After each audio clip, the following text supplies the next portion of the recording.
এবার আল্লাহর নবী যুদ্ধে যখন গেলেন, সাহাবী থেকে নিজের চাচা যুদ্ধে গেলেন, ওয়াহশী গোলাম রাসূলের চাচা আমির হামজার বুকে বরলম ঢুকিয়ে দিয়েছিল। তলোয়ার তীর ঢুকিয়ে দেওয়ার পর আল্লাহর রাসূলের চাচা আমির হামজার বুক থেকে ছিটকে রক্ত বেরিয়ে পড়ে গেল, ঘোড়ার পিঠ থেকে পড়ে গেল, জমিনে পড়ে গেল, থেকে পাইপের মতন ঝরঝর করে রক্ত পড়ছে।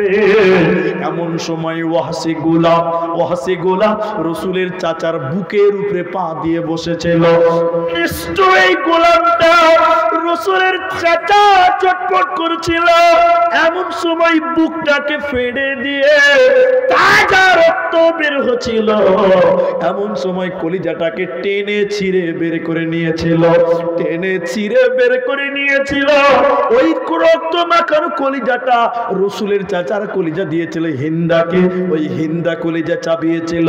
কিন্তু শুনলেন যে মেয়েটা, যে গোলামটা রাসূলের চাচার কলিজা বের করেছিল, এই লোকটা, এই গোলামকেও আল্লাহ হেদায়েত দিয়েছিল। বলুন সুবহানাল্লাহ। আজ মন চল চল রে, কুলের পাতা গরম পানি গোসল করাবে, গোসল করায়া মন কর কাফন পরাবে রে। আজ মন চল চল রে, কাফন পরায়া মন্তর খাটলে তুলিবে, এ খাটলে তুলিয়া মন কর জানাজা পড়াবে রে। আজ মন চল চল রে। নাহমাদুহু ওয়া নাস্তাঈনুহু ওয়া নাস্তাগফিরুহু ওয়া নাউযু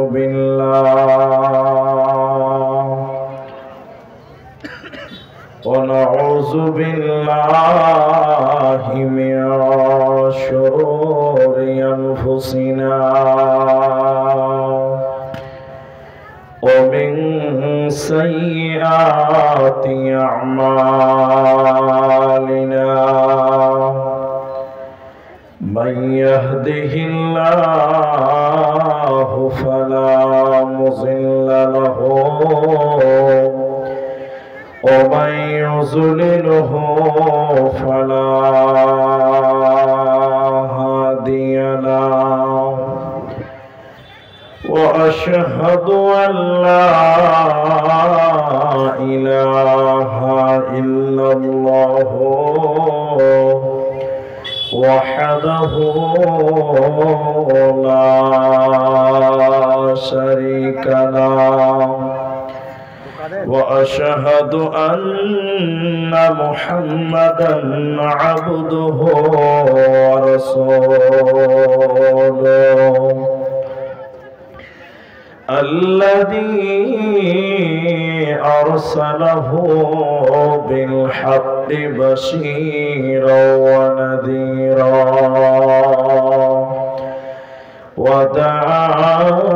وداعيا إلى الله بإذنه وسراجا منيرا. فقد قال الله تبارك وتعالى بسم الله الرحمن الرحيم اهدنا الصراط المستقيم صراط الذين أنعمت عليهم غير المغضوب عليهم ولا الضالين آمين. وقال الله تبارك وتعالى لست عليهم بمسيطر إلا ما تولى وكفر فيعذبه الله العذاب الأكبر. وقال النبي صلى الله عليه وسلم من اتبع الهدى بغير القرآن أضله الله أو كما قال عليه الصلاة والسلام. رب اشرح لي صدري ويسر لي أمري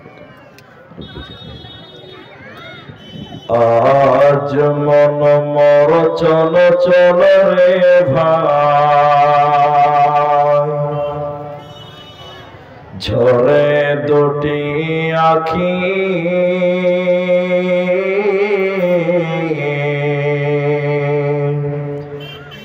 এ বোঝাইলে বুঝিস না মন তুই কোন জঙ্গলের পাখি রে। আজ মন মর চল চল রে, আজ মন মর চল চল রে ভাই, ঝরে দুটি আখি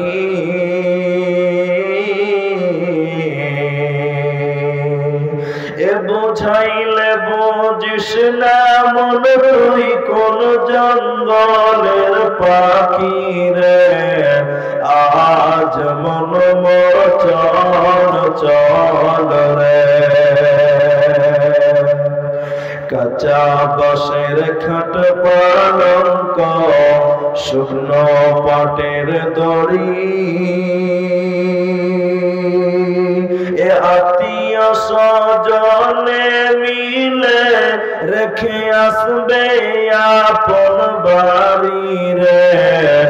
আজ মন চল চল রে, কুলের পাতা গরম পানি গোসল করাবে, গোসল করায়া মন তোর কাফন পরাবে রে। আজ মন চল চল রে, কাফন পরায়া মন তোর খাটলে তুলিবে, এ খাটলে তুলিয়া মন তোর জানাজা পড়াবে রে। আজ মন চল চল রে, জানাজা পড়ায়া মন তোর কবরে রাখিবে, এমন কির নাকির ফেরেশতা তখনই আসিবে। আজ মন চল চল রে, মনকির নাকির ফেরেশতা তখনই জিগাবে, কি তোমার দিন কি ছিল কারবা দিনে ছিলে রে। আজ মন চল চল রে, মাকান দিবে বেটার বেটা, এ মাকান দিবে বেটার বেটা, বোন কান্দিবে ভাই রে, এ ঘরের বিবি সেও কান্দিবে আর তো কেহ নাই রে। আজ মন চল চল রে, আজ মন মোর চল চল রে ভাই, জোরে দুটি আখি এ বোঝাইলে বুঝিস না মনই কোন জঙ্গলের পাখি রে, আজ মন চল চল রে।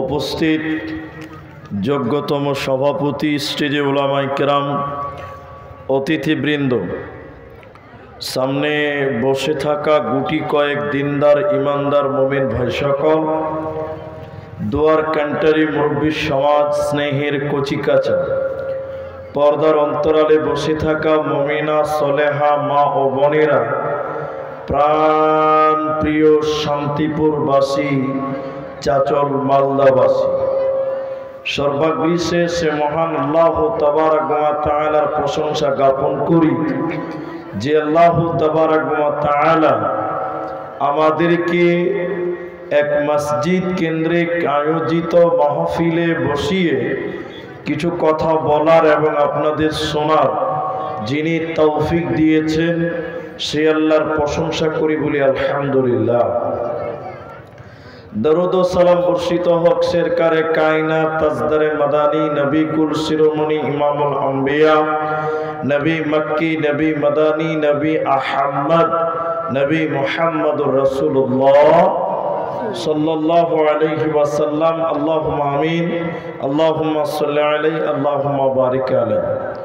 মোহতারাম ভাইও, আজিজ ও বুজুর্গ দোস্ত, যিনারা রাস্তাতে দাঁড়িয়ে আছেন, আমি আপনাদের দিনী ভাই, দাদা বলছি, বাপ বলছি, মেহেরবানি করে আপনারা এসে বসুন।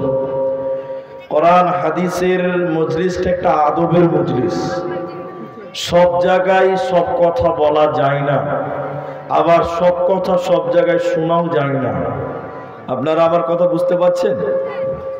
একটা লোক, ওকে বাথরুম চেপেছে, লেট্রিন যাবে, পায়খানায় যাবে, খুব জোরে পায়খানা চেপেছে ওকে, আর বালতিতে পানি নিয়ে লেট্রিন যাচ্ছে। এমন সময় আমি বলছি, ভাই লেট্রিনটা পড়ে যাবে, এখানে একটা হাদিস শুনে দাও। হাদিস শুনবে? কি বলবে? বা তোমার হাদিসের গুষ্টি মারি। এই যে কথাটা বলবে, এটা দোষ কার? ওর না আমার? বলুন আপনারা। আমার দোষ। ওই টাইমে হাদিস শোনাতে যেও না, তাহলে হাদিসেরও অপমান হবে, তোমারও অপমান হবে। তাহলে সব জায়গায় সব কিছু বলা যায় না। আমি একটা কথা বলে আমার আলোচ্য বিষয় বলবো। ভাই, যারা অ্যারেঞ্জমেন্ট করেন বা প্যান্ডেল যারা সাজান, তাদেরকে বলবো এইভাবে লাইট লাগাবেন না। এটা প্রথম কথা। আমি মনে হচ্ছে কানা লোক বসে আছে, সামনে কিছু দেখতে পাচ্ছি না। দিকে আপনারা লাইট দিবেন, উপরে দিবেন। বাংলাদেশে দেখেছেন বক্তাদের টুপি পর্যন্ত বোঝা যায় কেমন আছে। আপনারা উপরে দিবেন, আর না হলে ওই সামনে হ্যালোজিং দিবেন, ওইখান থেকে ক্রস করবে। এখানে দিয়েছেন, এইখানকার একটা লোককেও দেখতে পাচ্ছি না, এখানে 80 লোকটি দেখতে পাচ্ছি।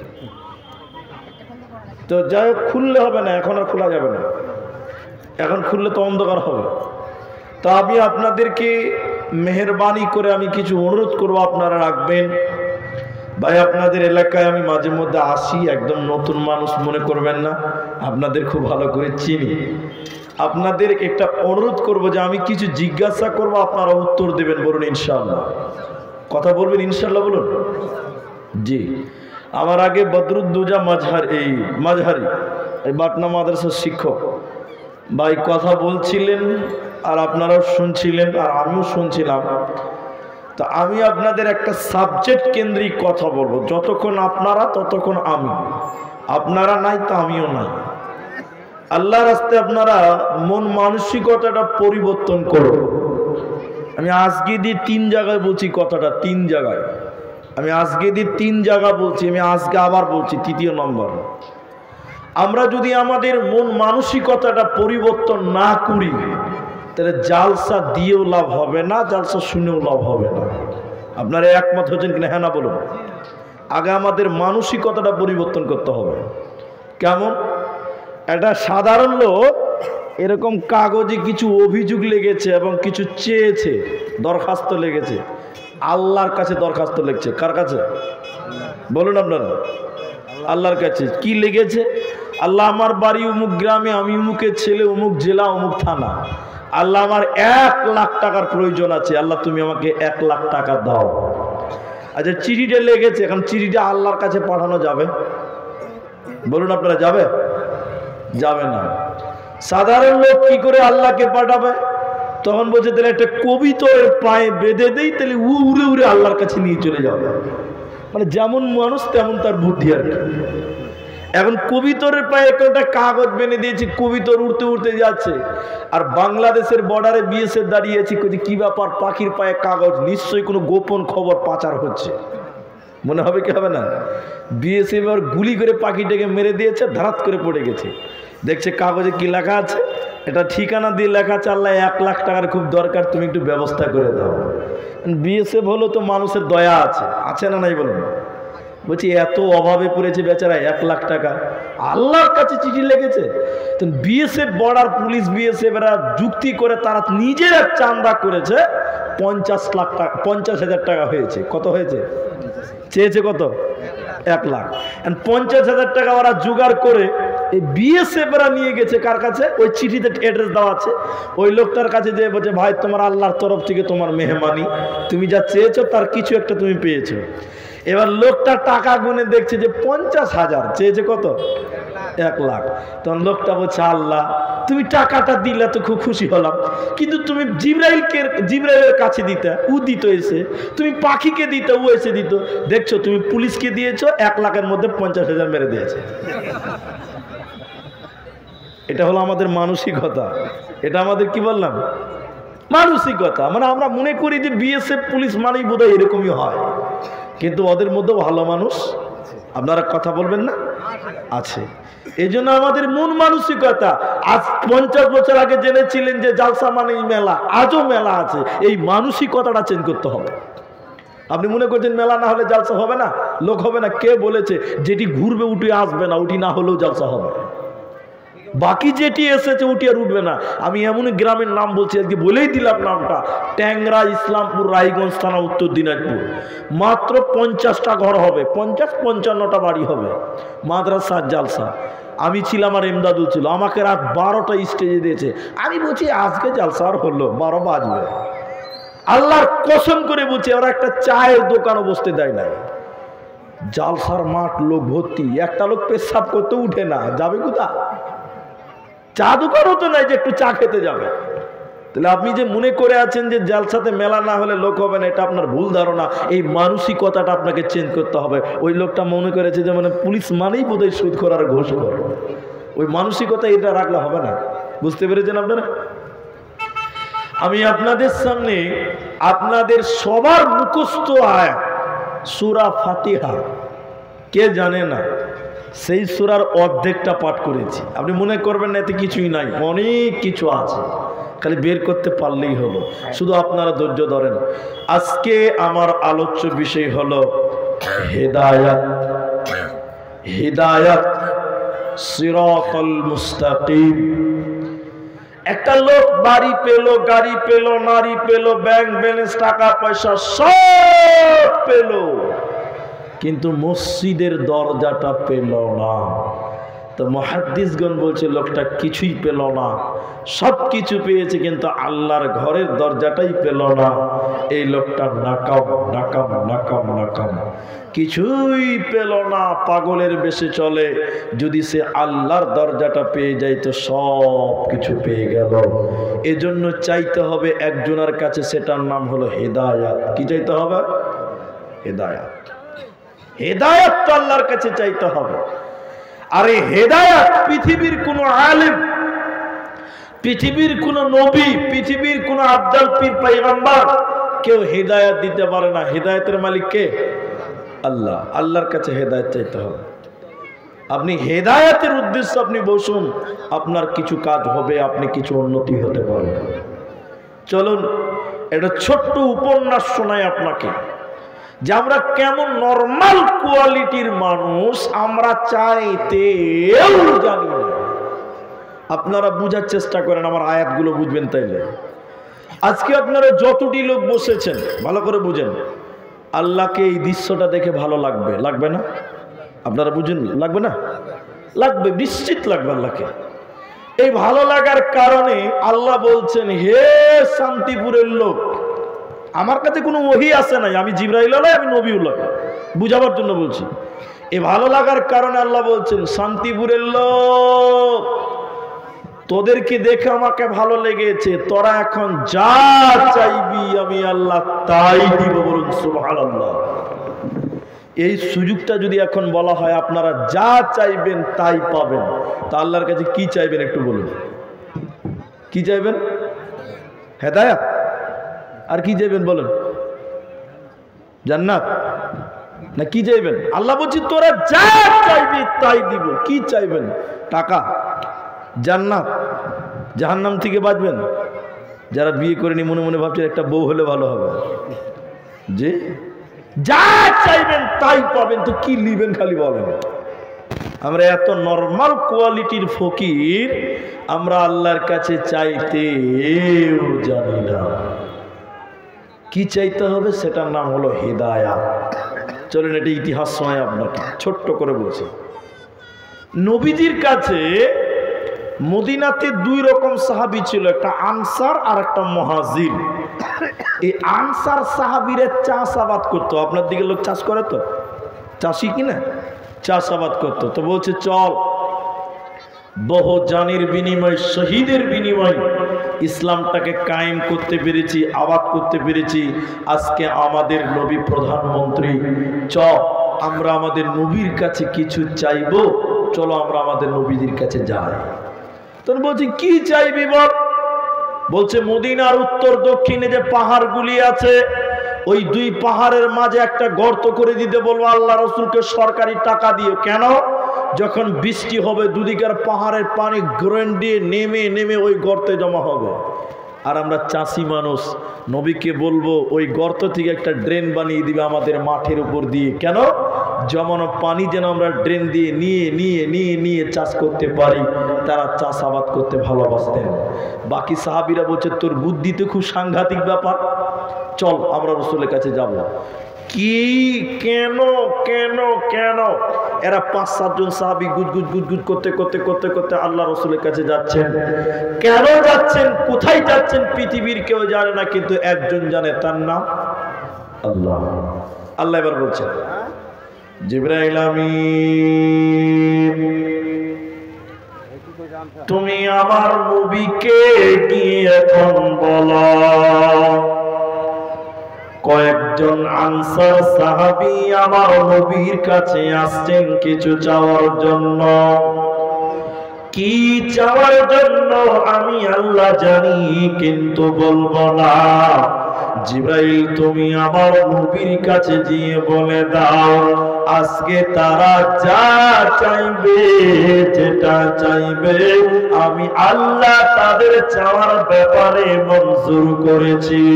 আমার নবী যেন তাদের না বলে ফিরিয়ে না দেয়। জিবরাইল চলে এলেন। জিবরাইল এসে বলছেন, ইয়া রাসূলুল্লাহ, এক্ষুনি আপনার কাছে কয়েকজন আনসার সাহাবী আসবেন কিছু চাওয়ার জন্য। কি চাওয়ার জন্য আল্লাহ জানেন, কিন্তু বলেননি। তবে শুনলেন তাদের সুসংবাদ, আজকে তারা যা চাইবে, যেটা চাইবে আল্লাহ তাদের চাওয়ার ব্যাপারে মঞ্জুর করেছেন। বিধায় ও দয়ার নবী গো, আপনি তাদেরকে না বলে ফিরিয়ে দেবেন না। কিছুক্ষণ পর মসজিদে নববীর গেটে কয়েকজন আনসার সাহাবীর সঙ্গে নবীজির দেখা। নবীজি তাদের দেখে থাকতে না পেরে বললেন, আল্লাহর বান্দারা, ও আনসার সাহাবীরা, তোমরা শোনো। এই মাত্র জিবরাইল আমার কাছ থেকে চলে গেল। জিবরাইল যেটা বলে গেলেন, নিশ্চয়ই তোমরা কিছু চাওয়ার জন্য এসেছো, তোমাদের কিছু চাওয়ার আছে। তবে শুনে নাও তোমাদের সুসংবাদ, আজকের দিনে তোমরা যা চাইবে, যেটা চাইবে আমার আল্লাহ মঞ্জুর করেছে। বিধায় আমি নবী তোমাদের না বলে ফিরাতে পারবো না। যেটা চাইবে ওইটাই তোমরা পেয়ে যাবে, আল্লাহ তোমাদের দাবি পূরণ করবে। সাহাবীদের মনটা বড় হবে কিনা? হবে না? চাওয়ার আগে যদি আল্লাহ কবুল করে খুশি হবে না? সাহাবীরা বলছে সুবহানাল্লাহ, এখনো মুখ দিয়ে বলিনি তা আল্লাহ কবুল করেছে। তখন একজন আরেকজনকে বলছে চুপ, চাবি না। আল্লাহ যদি কবুল করে নিয়েছে তাহলে এত কম দামি মাল নিব না, এর চেয়ে দামি কিছু চাইবো। চান্স একবার। চান্স কবার? একবার। নবী বলছে বলো, তোমরা যা চাইবে তাই পাবে, তোমরা বলো।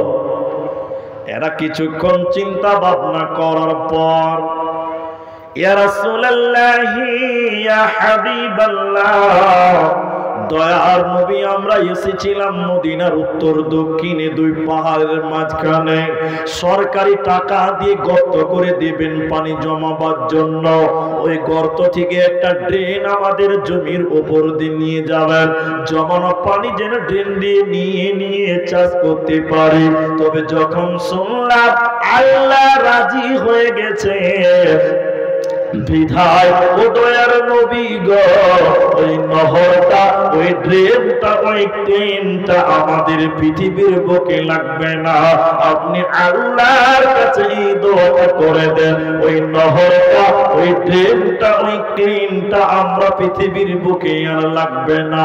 আপনি আল্লাহর কাছে দোয়া করে দেন, ওই নহরটা যেন আমাদের জান্নাতের ভিতরে কুলকুল করে বইয়ে দেওয়া হয়। এর মানে সাহাবীরা পরোক্ষভাবে জান্নাতকে চেয়ে নিলেন।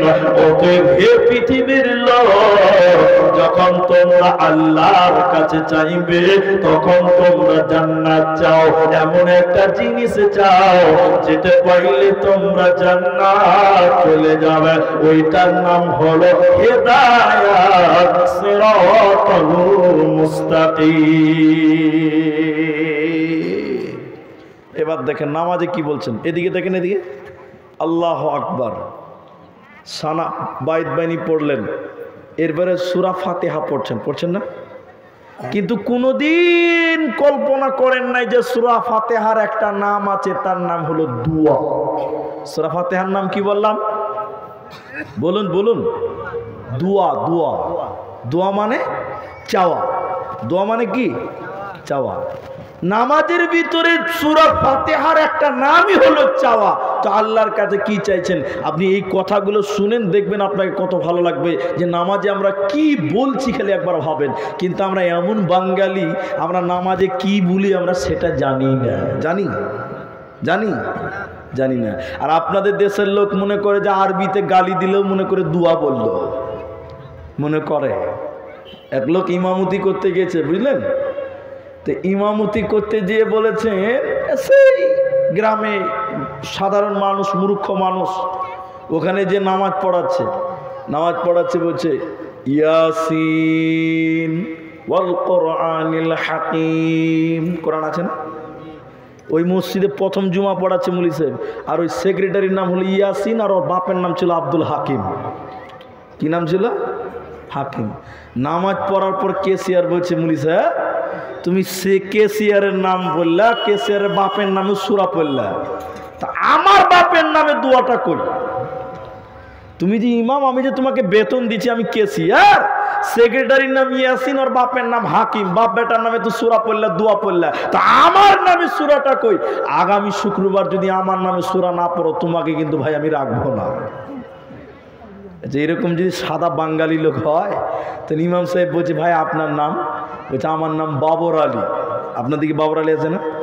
আপনারা যারা কোরআন পড়তে পারেন তারা বলেন বাবর আলী নামে কোনো সূরা আছে? এই মুলি সাহেব বলছে তাহলে আগামী সপ্তাহে বাবর আলীর নামে সূরাটা পাবো কোথায়? আগামী সপ্তাহে যখন সূরা ফাতিহা শেষ হয়েছে, কেসিয়ার এবার বলছে মানে মনে করাচ্ছে যে আমি আছি, আমার নামে এবার সূরাটা পড়ো। বুঝতে পারছেন না? মুলি সাহেব বলছি বাবা বাবর আলীর নামে সূরা পাবো কোথা? এবার মুলবি আরবিতে চালাকি মানুষ এবার শুরু করেছেন, ইয়া আইয়ুহাল বাবর আনতা কালবুন ওয়া আবুকা খিনজির। ওয়া জাদ্দুকা হিমার ওয়া ইন্নাকুম লাজাহিলুন। তো খুব মজা লেগেছে। কেসিয়ার নামাজের পর মুনি সাহেবকে কোলাকুলি করে বলছে আপনার আমার বাড়িতেই দাওয়াত। এবার দাওয়াত খেতে বসেছে, ভয় লাগছে কি মুনি সাহেবকে যদি জেনে যা আমি যে কোন দোয়া পড়েছি তাহলে বংশ উদ্ধার করে দিব আমার। এবার কেসিয়ার বলছে ভাই দোয়াটা খুব সুন্দর লাগছিল, একটু মানে বলবেন? ওই যে এই মানে শুনতে হবে না, মানে শুনতে হবে না, আরে একটু বলেন না, খুব ভালো লেগেছে। বেচারা বারবার যখন তাল দিচ্ছে তখন বলছে তাহলে শোনো তুমি কি পড়ছো, দোয়া পড়েছি, ইয়া আইয়ুহাল বাবর, হে বাবর, ইয়া আইয়ুহাল বাবর, হে বাবর, আন্তা কালবুন, তুই হলি কুত্তা। তুই কি কুত্তা? ওয়াবুকা খিনজির, ওয়াবুকা খিনজির, তোর বাপ হলো শুকর। তোর বাপ কি? তুই কুকুর, তোর বাপ শুকর। ওয়া জাদ্দুকা হিমার, তোর দাদা ছিল গাধা। ওয়া ইন্নাকুম লাজাহিলুন, তোরা সবাই মূর্খের দল। খুঁজে মুলবি তোমাকে খেতে হবে না, তাড়াতাড়ি উঠো, তাড়াতাড়ি উঠো, তুমি আমার নামে এগুলো দোয়া পড়বা। তা আমরা নামাজে কি বলি আমরা নিজেরাই জানি না। এবার সূরা ফাতিহাতে কি বলেন একবার দেখেন। নফল হোক, ফরজ হোক, সুন্নত হোক, বেতের হোক, ওয়াজিব, যে কোনো নামাজে সূরা ফাতিহা আছে নাই? আছে না? এবার আপনারা খুব মনোযোগ দিন। এবারে সূরা ফাতিহাতে কি আছে? আলহামদুলিল্লাহি রাব্বিল আলামিন, যাবতীয় প্রশংসার মালিক তিনি আল্লাহ, যিনি জগৎ সমূহের রব। তাফসীরের ভিতরে লিখছে যখন মানুষ নামাজি বলে সমস্ত প্রশংসার মালিক তুমি, যিনি জগৎ সমূহের রব, তখন আমার আল্লাহ বলে আমার বান্দা আমার প্রশংসা করছে। কি বলে কথাটা? বলো, আল্লাহ কে বলে? আল্লাহ জবাব দেয় আমার বান্দা আমার প্রশংসা করছে। এরপরে বান্দা যখন বলে আর রহমানির রহিম, আয় আল্লাহ আপনি চরম পরম দয়ালু মেহেরবান, তখন নামাজের ভিতরে আল্লাহ বলে আমার বান্দা আমার সিফাত বর্ণনা করছে। এরপরে বান্দা যখন বলে মালিকি ইয়াউমিদ্দিন, আয় আল্লাহ আপনি কিয়ামতের দিনের মালিক, ইহ জগতের মালিক, কিয়ামতের দিনের মালিক, মাঝখানে আল্লাহ বলে আমার বান্দা আমার ক্ষমতা স্বীকার করেছে, আমি যে কিয়ামতের দিনের মালিক আমার বান্দা সেটাকে মেনে নিয়েছে। এরপরে বান্দা বলে ইয়াকা ইয়াকা না'বুদু, তোমারই ইবাদত করি, ওয়া ইয়াকা নাস্তাঈন, তোমারই কাছে সাহায্য চাই। তখন আমার আল্লাহ বলে কি চাইছিস বল, কি চাইছিস বান্দা তুই বল, এতক্ষণ আমার প্রশংসা করলি, কি চাইলি বল। এজন্য নামাজে সূরা ফাতিহাকে আস্তে আস্তে কেটে কেটে পড়তে হবে, একটানা পড়া যাবে না। তার কারণ আল্লাহ প্রতিটি আয়াতের মাঝখানে ফাতিহাতে জবাব দেয়। কিন্তু আমাদের দিকে তারাবি কেমন? আপনার দিকে তারাবি কেমন? আল্লাহু আকবার, আলহামদুলিল্লাহি রাব্বিল আলামিন, আর রহমানির রহিম, মালিকি ইয়াউমিদ্দিন, ইয়্যাকা না'বুদু ওয়া ইয়্যাকা নাস্তাঈন, একদমই গোটা ফাতিহা শেষ করে দিয়েছে না? দেয় না আপনার দিকে? দেয় না? একদমই তুমি বলবে তা আল্লাহ বলবে কোথায়? নবীজি বলছেন প্রতিটা আয়াতের মাঝখানে আল্লাহ জবাব দেয়। এজন্য মক্কা দেখবেন, কাবাতে, টিভিতে দেখবেন আব্দুর রহমান সুদাই যখন নামাজ পড়ে মনে হচ্ছে আসমান থেকে কোরআনটা নাজিল হচ্ছে, কত সুন্দর করে মধুর সুরে কেটে কেটে পড়তে হবে, কারণ সূরা ফাতিহার আর একটা নাম হলো দোয়া। এবার আপনাকে বুঝাচ্ছি, এদিকে দেখেন। আমার বাড়ি শান্তিপুরে, বুঝেন কথাটা। আমার স্ত্রী রাত 3টার সময় পেট ব্যথা, বোঝাবার জন্য বলছে, কঠিন পেট ব্যথা আমার স্ত্রী। কি করব? এই মুলি সাহেব, হাজি সাহেব, বাবজি মনে করেন কথা মানে বলছি, বড় লোক মানুষ। আমি রাত 3টার সময় বাবজিরে বাঁচিয়েছি, বাবজি, উনি দরজাটা খুলে দিলেন। কি হয়েছে ভাইপো, কি হয়েছে বেটা? আমি বলছি আপনার চেয়ে ভালো মানুষ গ্রামে নাই, আপনি এলাকার গরিব মানুষের সহযোগিতা করেন, বিপদ আপদে আপনি তো মানুষের পাশে দাঁড়ান, আপনার চেয়ে ভালো মানুষ আর দুনিয়াতে নাই। আচ্ছা এই কথা যখন আমি ওনার রাতের বেলায় ওনার বাড়ির সামনে বলবো, উনি তখন কি বলবো বলুন তো? কি বলছো তাই বলো, কথাটা বলবে না? বলবে না? এরপরে বলছি বাবজি আপনার বৌমা খুব অসুস্থ, পেট ব্যথা, এক্ষুনি মালদা নিতে হবে, 5,000 টাকা দেন। আমি 5,000 টাকা দেন। 5,000 টাকাটা এবার আমাকে দিল, আমি টাকা নেই পাই করে মেরে দিলাম দৌড়। এটা করলে ঠিক হবে না? বলতে হবে চাচা বাবজি আপনি 5,000 দিলেন, ঠিক আছে ধানটা বিক্রি করে আপনাকে দিব। এই কথাটা বলতে হবে কেউ না? কত সুন্দর কথা। প্রথমে প্রশংসা করলাম, আপনার চাইতে ভালো মানুষ কেউ নাই, আপনি এতিমের কষ্ট, গরিবের কষ্ট বুঝেন। এরপরে বাপজি নিজের মুখে বলছেন কি চাইছো বলো, বলবে কি বলবে না? তো আল্লাহকে যখন বলছি আল্লাহ তুমি জগৎ সমূহের রব, আল্লাহকে বলছি তুমি দয়াময় মেহেরবান, আল্লাহ তুমি কিয়ামতের দিনের মালিক। আমার আল্লাহ বলছে বান্দা এত প্রশংসা কেন করছিস রে বল।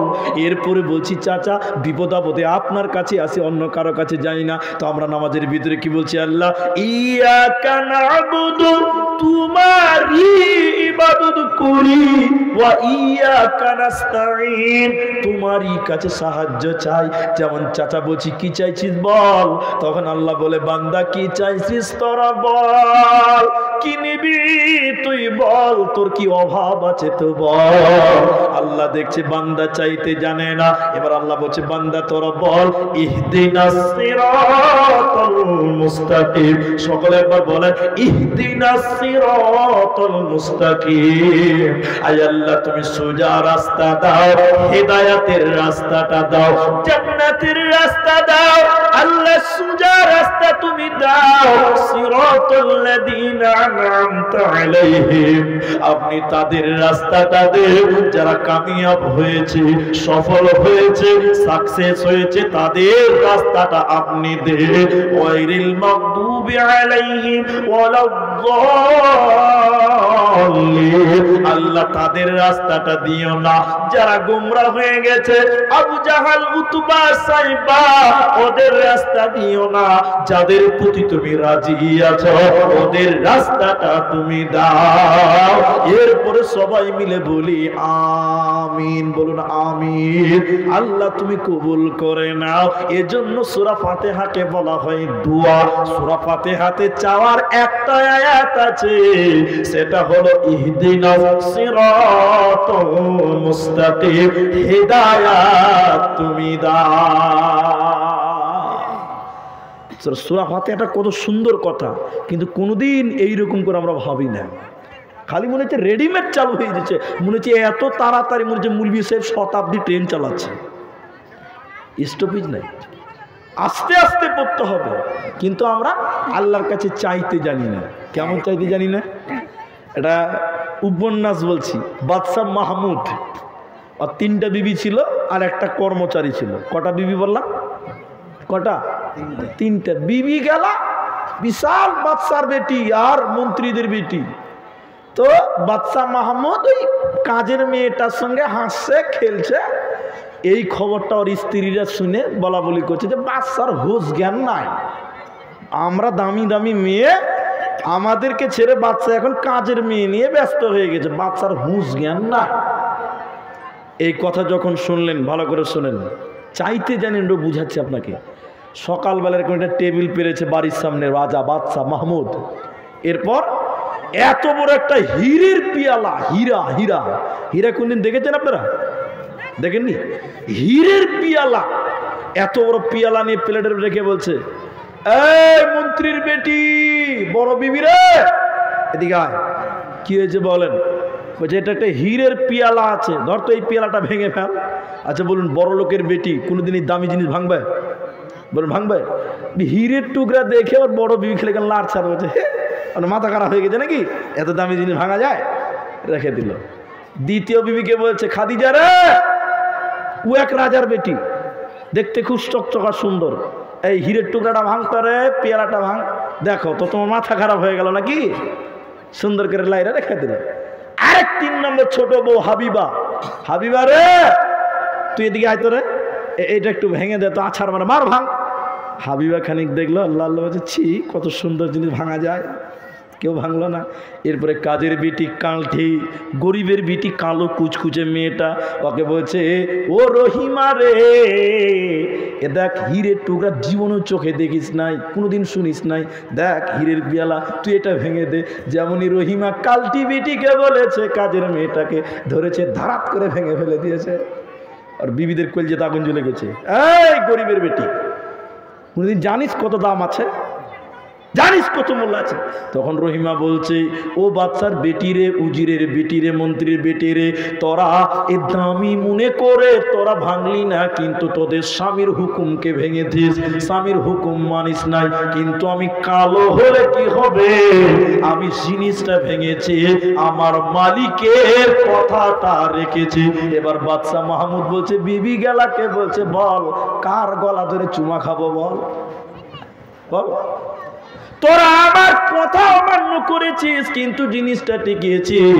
আর গরিবের বেটি হলে কি হবে, ওর গলাতে চুমা খেয়ে যে রস পাবো, তোদের গালে পাবো না। ওরা দামি জিনিসটা ভেঙে দিয়েছে, কিন্তু আমি মালিকের হুকুমটা সে ভাঙে নাই। আমরা এতই ওকে আল্লাহর কাছে কি চাইবো আমরা জানি না, হিদায়াত চাইতে হবে আল্লাহর কাছে। শুনলেন? এবার আপনাকে ইতিহাসের জগতে নিয়ে যায়।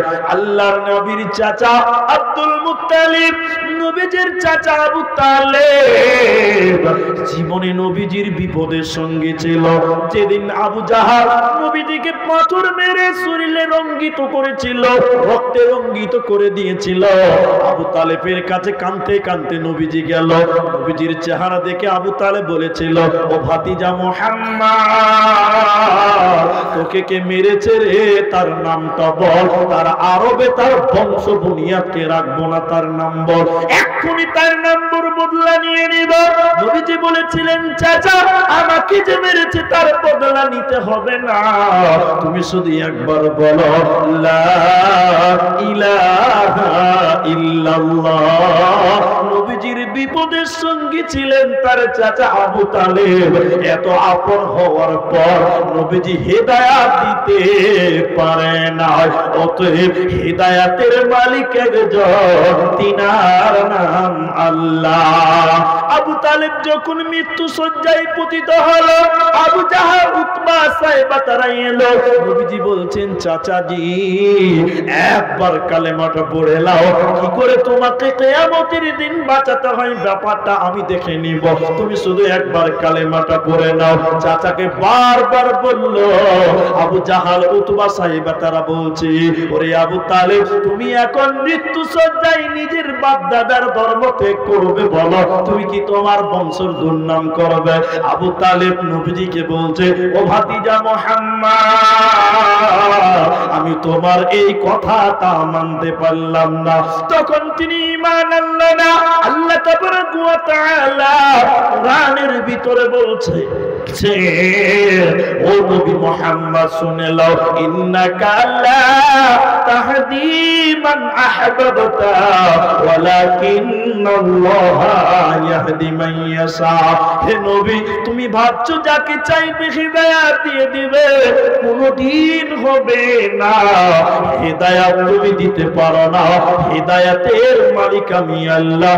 আমি যাকে হিদায়াত দিব সে হিদায়াত পাবে, তুমি যাকে চাইবে সে হিদায়াত পাবে না, পাবে না। অতএব হিদায়াতের মালিক আমি আল্লাহ। আবু হুরায়রা নাম শুনেছেন? হ্যাঁ না বলুন। আবু হুরায়রা নাম শুনেননি?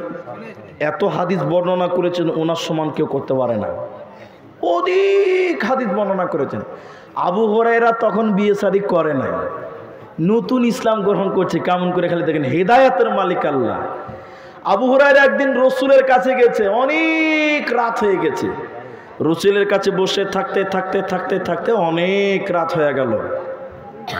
আবু হুরায়রা বাড়ি চলে এসছে। আবু হুরায়রার মা গেটে দাঁড়িয়ে আছে। এই কোথায় গেছিলি বল? আবু হুরায়রার মা তখনও মুসলিম নয়, ঈমান আনে নাই।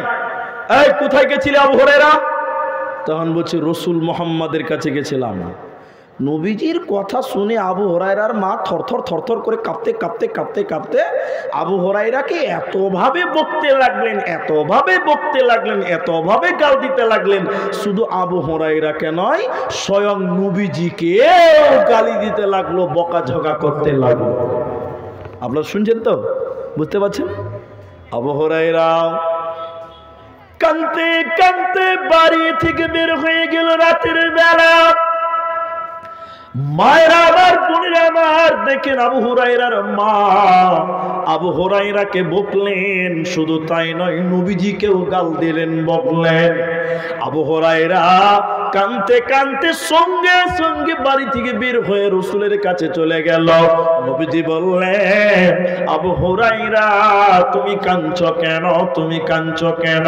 এক্ষুনি বাড়ি গেলে আবার ফিরে এলে কেন?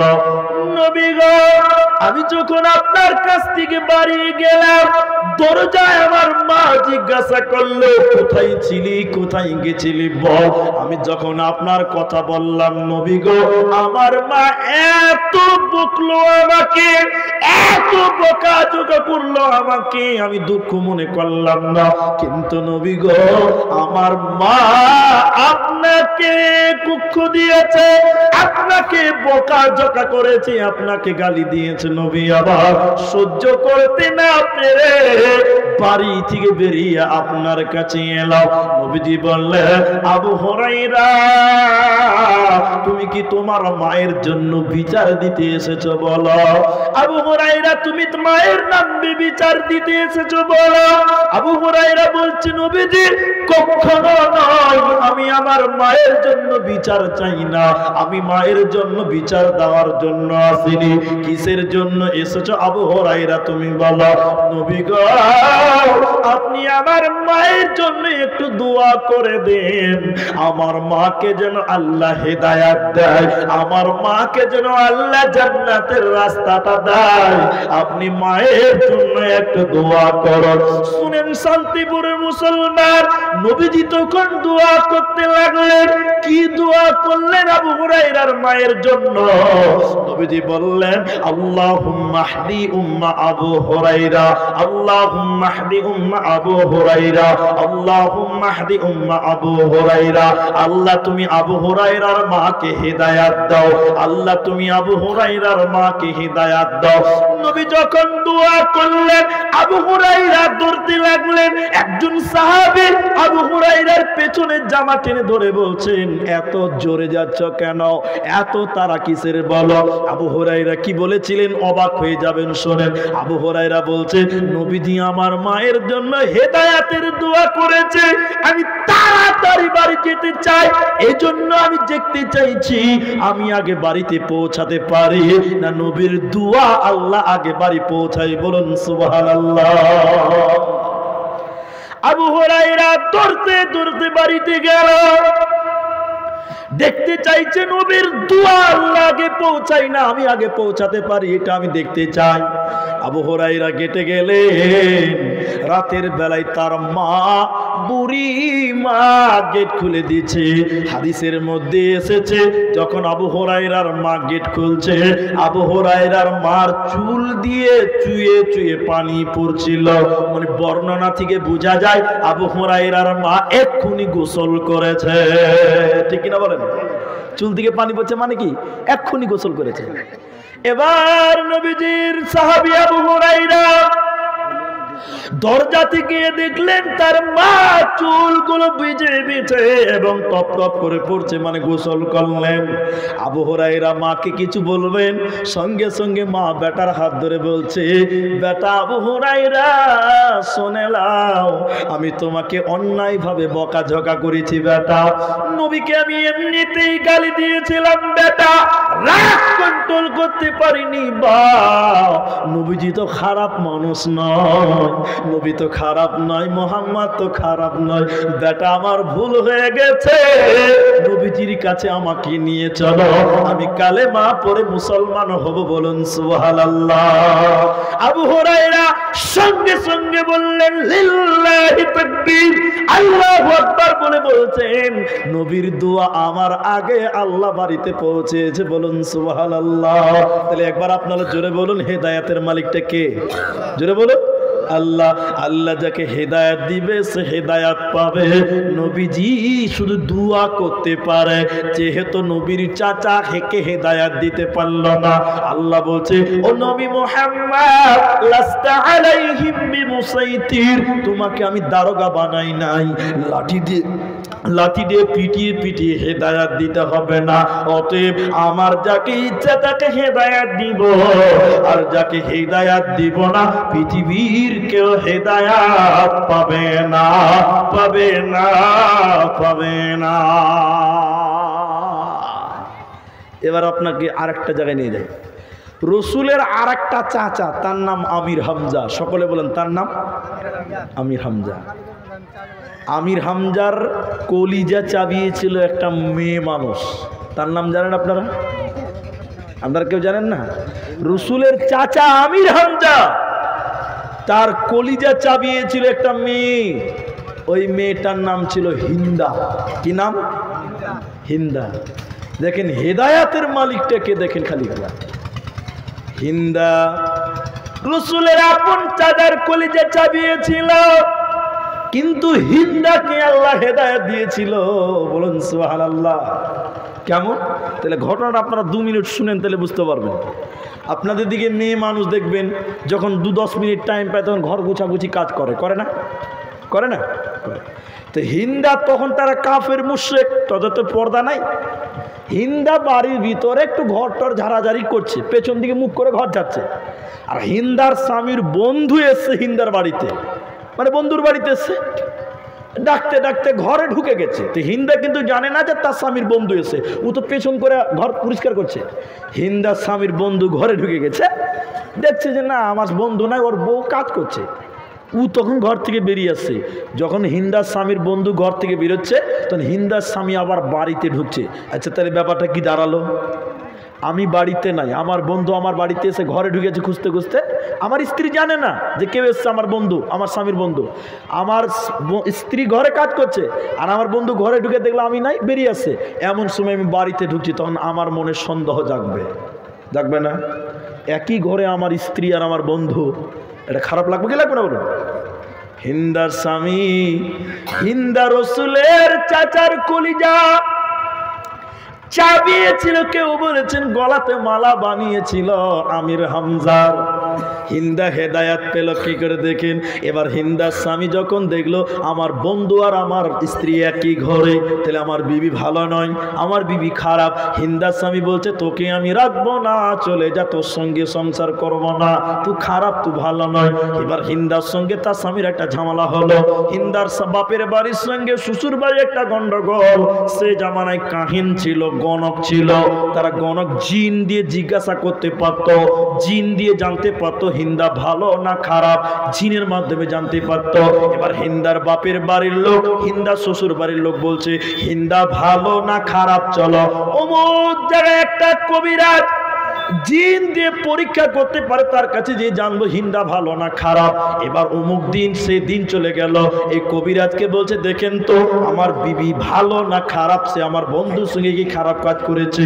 এবার হিন্দার স্বামীর কথা অনুসারে ওই জাদুঘর ওই কবিরাজ এবার হাত চালাতে লাগলো, জিনকে হাজির করে দেখতে লাগলো, দেখে বলছে ও হিন্দার স্বামী রে শোনো, হিন্দা খারাপ নয় ভালো, হিন্দা জানেই না তোমার বন্ধু এসেছিল। এই কথা বলার পর হিন্দার স্বামীর মনটা বড় হলো। এরপরে বলছে কবিরাজ ওর হিন্দার স্বামী রে তোমাকে আর একটা সংবাদ দিচ্ছি, তুমি শুনে নাও, হিন্দার পেটে একজন বীর যোদ্ধা সন্তান জন্ম হবে। আমি দেখতে পাচ্ছি হিন্দার পেটে একটা বীর যোদ্ধা সন্তান হবে, আমি এটা দেখতে পেয়েছি। এবার ঝামেলা মিটে গেল। হিন্দার স্বামী বলছে চলো তুমি ভালো। হিন্দা বলছে তোমার মতন কাপুরুষের কাছে থাকলে আমি বীর যোদ্ধার মা হতে পারবো না। তখন হিন্দা কি করলো, ওর স্বামীকে তালাক দিয়ে দিল। তালাক দেওয়ার পর আবু সুফিয়ানের সঙ্গে বিয়ে হয়ে গেল। আবু সুফিয়ানের সঙ্গে বিয়ে হওয়ার পর হিন্দার গর্ভে আর আবু সুফিয়ানের ঔরসে যে বাচ্চা জন্ম নিয়েছিল তার নাম ছিল হযরত চেহারা ইমাম মুআবিয়া রাদিয়াল্লাহু তাআলা আনহু। তাহলে হিন্দা এককালে রাসূলের চাচার কলিজা জড়ালো, অপরকালে সাহাবীর মা হলো, বীর যোদ্ধার মা হলো। তাহলে এবার জোরে বলুন হেদায়েতের মালিকটা কে? আল্লাহ। আল্লাহ যাকে চাইবে হেদায়েত দিবে। শুধু তাই নয়, এই হিন্দা আবার রাসূলের শাশুড়িতে পরিণত হলো। বলুন সুবহানাল্লাহ। জি, ওনারা জানে হিন্দা রাসূলের চাচার কলিজা জড়ালো, আবার একদিকে ইমাম মুআবিয়ার মা হলো, আবু সুফিয়ানের স্ত্রী হলো, রাসূলের শাশুড়ি হয়ে গেল। কেমন করে হলো? আরেকটা হেদায়েতের কথা বলি, তাহলে বুঝতে পারবেন। রাসূলের মদিনাতে 8টা 9টা বিবি ছিল, মদিনাতে একসঙ্গে। তার একটা স্ত্রীর নাম ছিল উম্মে হাবিবা। কি নাম বললাম? উম্মে হাবিবা। কার বেটি? আবু সুফিয়ানের বেটি। কার বেটি বললাম? আবু সুফিয়ানের বেটি।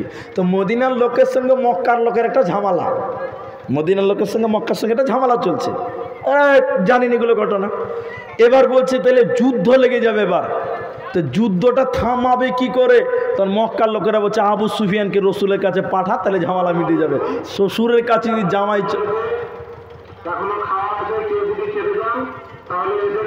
তো আমি যেটা বলছি শুনুন, তো রাসূলের কাছে পাঠাচ্ছে মক্কার লোকেরা যে আবু সুফিয়ান তুমি তোমার জামাইয়ের কাছে যাও, তাহলে আর যুদ্ধ হবে না। এখন শ্বশুর যদি জামাইয়ের কাছে ছোট হয়ে যায়, আর জিহাদ হবে? হবে? কত কৌশল দেখেন। এবার চলে গেল কে? আবু সুফিয়ান মদিনাতে চলে গেল। ভালো করে শুনুন ঘটনাটা, হাদিস এগুলো আপনাকে ইতিহাসের মতন করে বলছি। মদিনাতে গেল, মদিনার লোকের কাছে যে আবু সুফিয়ান বলছে উম্মে হাবিবার বাড়ি কোনটা? লোকদের জিজ্ঞাসা করছে উম্মে হাবিবার ঘর কোনটা? কিছু লোক বলছে তুমি রাস্তাতে যাও, দক্ষিণ দিকে দরজা করে যে ঘরটা দেখবে ওটাই রাসূলের বিবি উম্মে হাবিবা রাদিয়াল্লাহু তাআলা আনহার ঘর। এবার চলে গেছে উম্মে হাবিবার বাড়ি থেকে, বাপ বেটির বাড়ি গেছে। আবু সুফিয়ান দরজা খোলো। কে? বেটি আমি তোমার বাবা। আবু সুফিয়ান দরজা খুলে দিল। এবার দেখেন আবু সুফিয়ান জামাইয়ের বাড়িতে, রাসূলের বাড়িতে যে খাটে বসেছে, যেই বসে গেছে গদিতে বসেছে, কেতাতে বসেছে, আর উম্মে হাবিবা তার মেয়ে বাপকে বলছে বাবা উঠে উঠে তাড়াতাড়ি উঠেন, তাড়াতাড়ি উঠেন, তাড়াতাড়ি উঠেন। আবু সুফিয়ান লাফ দিয়ে উঠে গেছে। কি ব্যাপার? আগুনের উপরে বসলাম না সাপের উপরে বসলাম রে বাবা। তাড়াতাড়ি উঠে গেল। উঠার সঙ্গে সঙ্গে আবু সুফিয়ান যখন উঠলো, নিজের মেয়ে উম্মে হাবিবা চাদরটা, কেতাটা, গদিটা টান দিয়ে হটিয়ে বলছে খাটে বস। বাপকে কি বলছে? কাঠে বস। গদিতে বসবি মানে? বেটি রেগে আছো কেন মা? ঠিক বুঝেছে আবু সুফিয়ান যে বেটি রেগে গেছে। মা, এর রাসূলের বিবি উম্মে হাবিবা, বেটি রেগে আছো কেন? কথাগুলো শুনেন মা বোন, স্বামীকে টাইট করার ফ্যাক্টরিটা কেমন। এবার উম্মে হাবিবা বলছে মদিনা মক্কার যারা গরিব মানুষ তারা সত্য বুঝলো, তারা ঈমান আনলো। মক্কার যারা মূর্খ লোক তারা ঈমান আনলো, সত্য বুঝলো। যারা ব্যবসায়িক ছিল তারা সত্য বুঝলো, ঈমান আনলো। আর তুমি আবু সুফিয়ান কোন নেতার বেটা নেতা, এখন পর্যন্ত কেন সত্যটা বুঝে আসছে না? বেটির কথা বাপের বিবেককে নাড়া দিয়েছে। সুবহানাল্লাহ বলে নারা। বেটির কথায় বাপের বিবেক নাড়া দিয়েছে। কথা ঠিক বলছে রে। গরিবেরা সত্য বুঝলো, অভাবীরা সত্য বুঝলো, শিক্ষিতরা বুঝলো। আর আমি কোন লাশ সাহেব এখন ওই গোড়ামুখ করতে ধরে আছি যে নাই মানবো না, ওর সঙ্গে যুদ্ধ করে নবীকে মানবো না। নবীজির বিবির কথা, বেটির কথা বাপের বিবেককে নাড়া দিল। এবার ছোট হয়ে শুনতে লাগলো, চলে গেল বাড়ি থেকে, কোনো কথা হলো না। মক্কা যে ভুল বুঝতে পেরে রাসূলের কাছে এসে কালেমা পড়ে ঈমান আনলো। বলেন হেদায়েত পেল। তাহলে বলেন হেদায়েতের মালিক কে? সেটা বলুন। আল্লাহ বলছে ও নবী তুমি চাইলেই হবে না, ইন্নাকা লা তাহদি মান আহবাবতা, তুমি যাকে চাইবে ঈমান পাবে হবে না, আমি আল্লাহ যাকে চাইবো তাকে হেদায়াত দিব। এবার রাসূলের কাছে জামাইয়ের কাছে শ্বশুর ঈমান আনলো। তাফসীরের ভিতরে পাওয়া যায় নবীজির জীবদ্দশায় মাত্র 2 বছর ঈমান হালাতে পেয়েছিল। 2 বছর পর রাসূল মারা গেছিল। বন্ধুরে আমার, তাহলে দেখেন কি হলো, আবু সুফিয়ানের স্ত্রী হিন্দা। তাহলে আবু সুফিয়ান যদি শ্বশুর হয় তাহলে হিন্দা কে হবে? শাশুড়ি হলো কি হলো না? তাহলে হিন্দা এককালে রসুলের কলিজা, রসুলের চাচার কলিজা খেয়েছিল। যে চাচা আমির হামজা রসুলের আপন চাচার কলিজা চিবিয়েছিল, ওইটাও খানিক পরে বলবো ঘটনাটা কি আছে, হেদায়েত পাবেন ওখান থেকেও। আবার অপর জায়গায় এই হিন্দা ইমাম মুআবিয়ার মা হলো, আবু সুফিয়ানের বিবি হলো, রসুলের শাশুড়িতে পরিণত হয়ে গেল। এজন্য মনে রাখবেন, আল্লাহ হেদায়েতের মালিক। কখন কে হেদায়াত পাবে পৃথিবীর কেউ জানে না। তাহলে হেদায়াত নিব কোথা থেকে? আল্লাহ তাবারাক ওয়া তাআলা কুরআনের ভিতরে বলছেন, শাহরু রমাযানাল্লাযী উনজিলা ফীহিল কুরআন। হে পৃথিবীর লোক, এই কুরআনটা রমজান মাসে তোদেরকে দিলাম। কেন দিলেন আল্লাহ? এই কুরআন পৃথিবীতে আপনি কেন পাঠালেন? এবার আল্লাহ বলছে, হুদাল লিন্নাস, আমি কোরআন দিলাম মানুষের হেদায়েতের জন্য। তাহলে পৃথিবীতে কোরআন মানুষকে কি দিবে? হেদায়েত দিবে। হেদায়েত কোথা থেকে নিব বলুন তো? কোরআন থেকে নিব। চাইবো কার কাছে হেদায়েতটা? আল্লাহর কাছে। গ্রহণ করব কোথা থেকে? কোরআনের কাছ থেকে। নবীজি কি বলছেন? তিরমিজির বর্ণনা, মানিত্তাবাল হুদা বিগাইরিল কোরআন আদাল্লাহুল্লাহ দল্লা ইউদিল্লু। ভালো করে বুঝবেন কথাগুলো। বিশ্ব নবী বলছেন, কেউ যদি কোরআন বাদ দিয়ে অন্য কোথায় হেদায়েতের জন্য যায়, নবী বলছে ওই লোকটা গুমরা হবে। এ কথা বলছেন না, নবীজি বলছেন আদাল্লাহুল্লাহ, আল্লাহ নিজে তাকে গুমরা করবে। বলেন নাউজুবিল্লাহ। কোরআন বাদ দিয়ে অন্য কোথায় হেদায়েত নিতে গেলে কে গুমরা করবে? আল্লাহ করবে।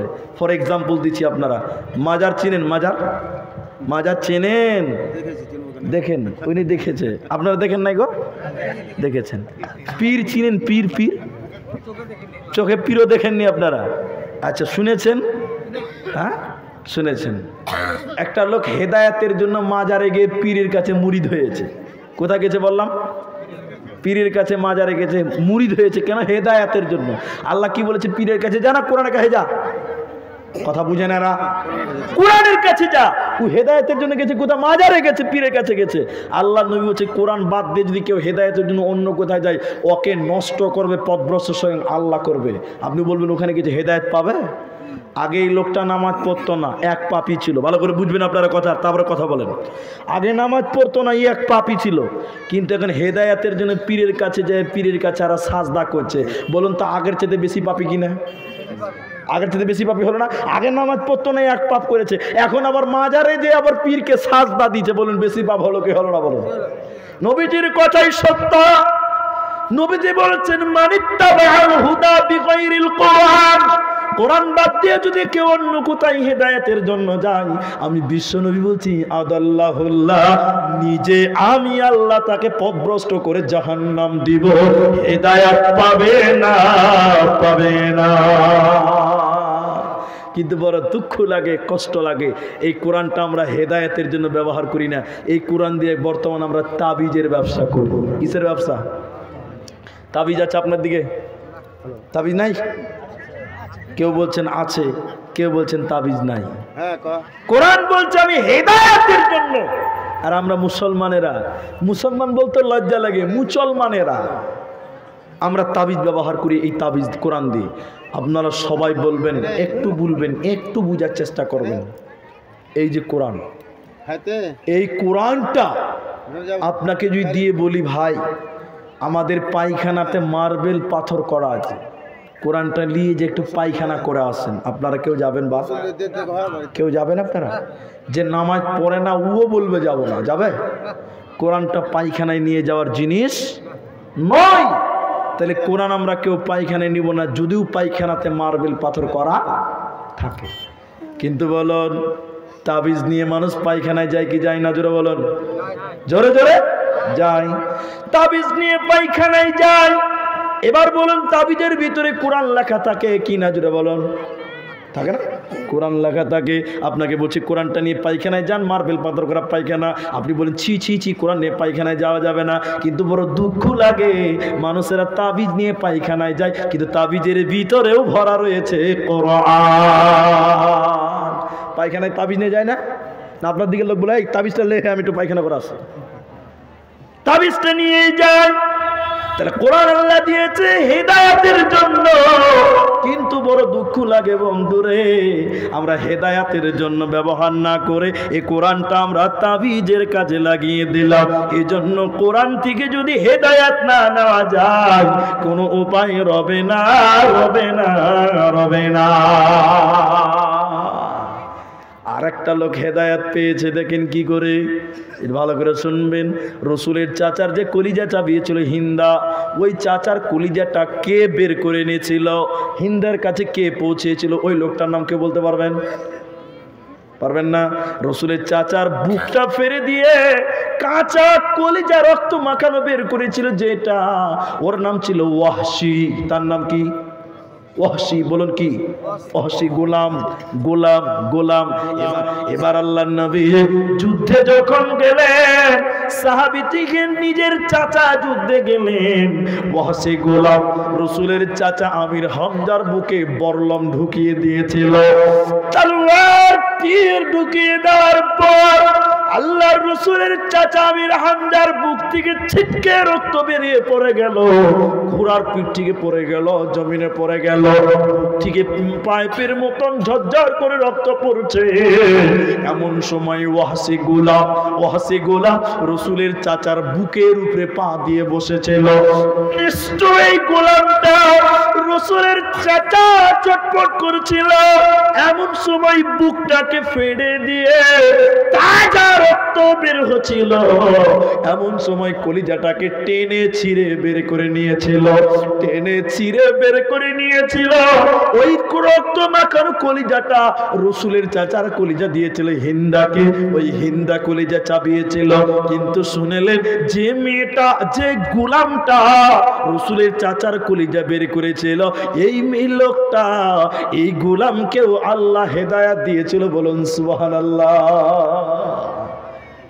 ফাতা মক্কার দিন সবাইকে মাফ করেছিলেন, মতান্তরে 6 জন আর 4 জন, বেশ কিছু লোককে 8-10 জন মানুষকে আল্লাহ রসুল মাফ করে নাই। কি করে নাই বললাম? নবী বলেছিলেন এদেরকে তোমরা যেখানে পাও সেখানেই হত্যা করো, তাদেরকে আমি মাফ করলাম না। তার মধ্যে ছিল একজন ওয়াহশী, ওয়াহশীকে মাফ করে নাই। কি করে নাই বললাম? মাফ করে নাই।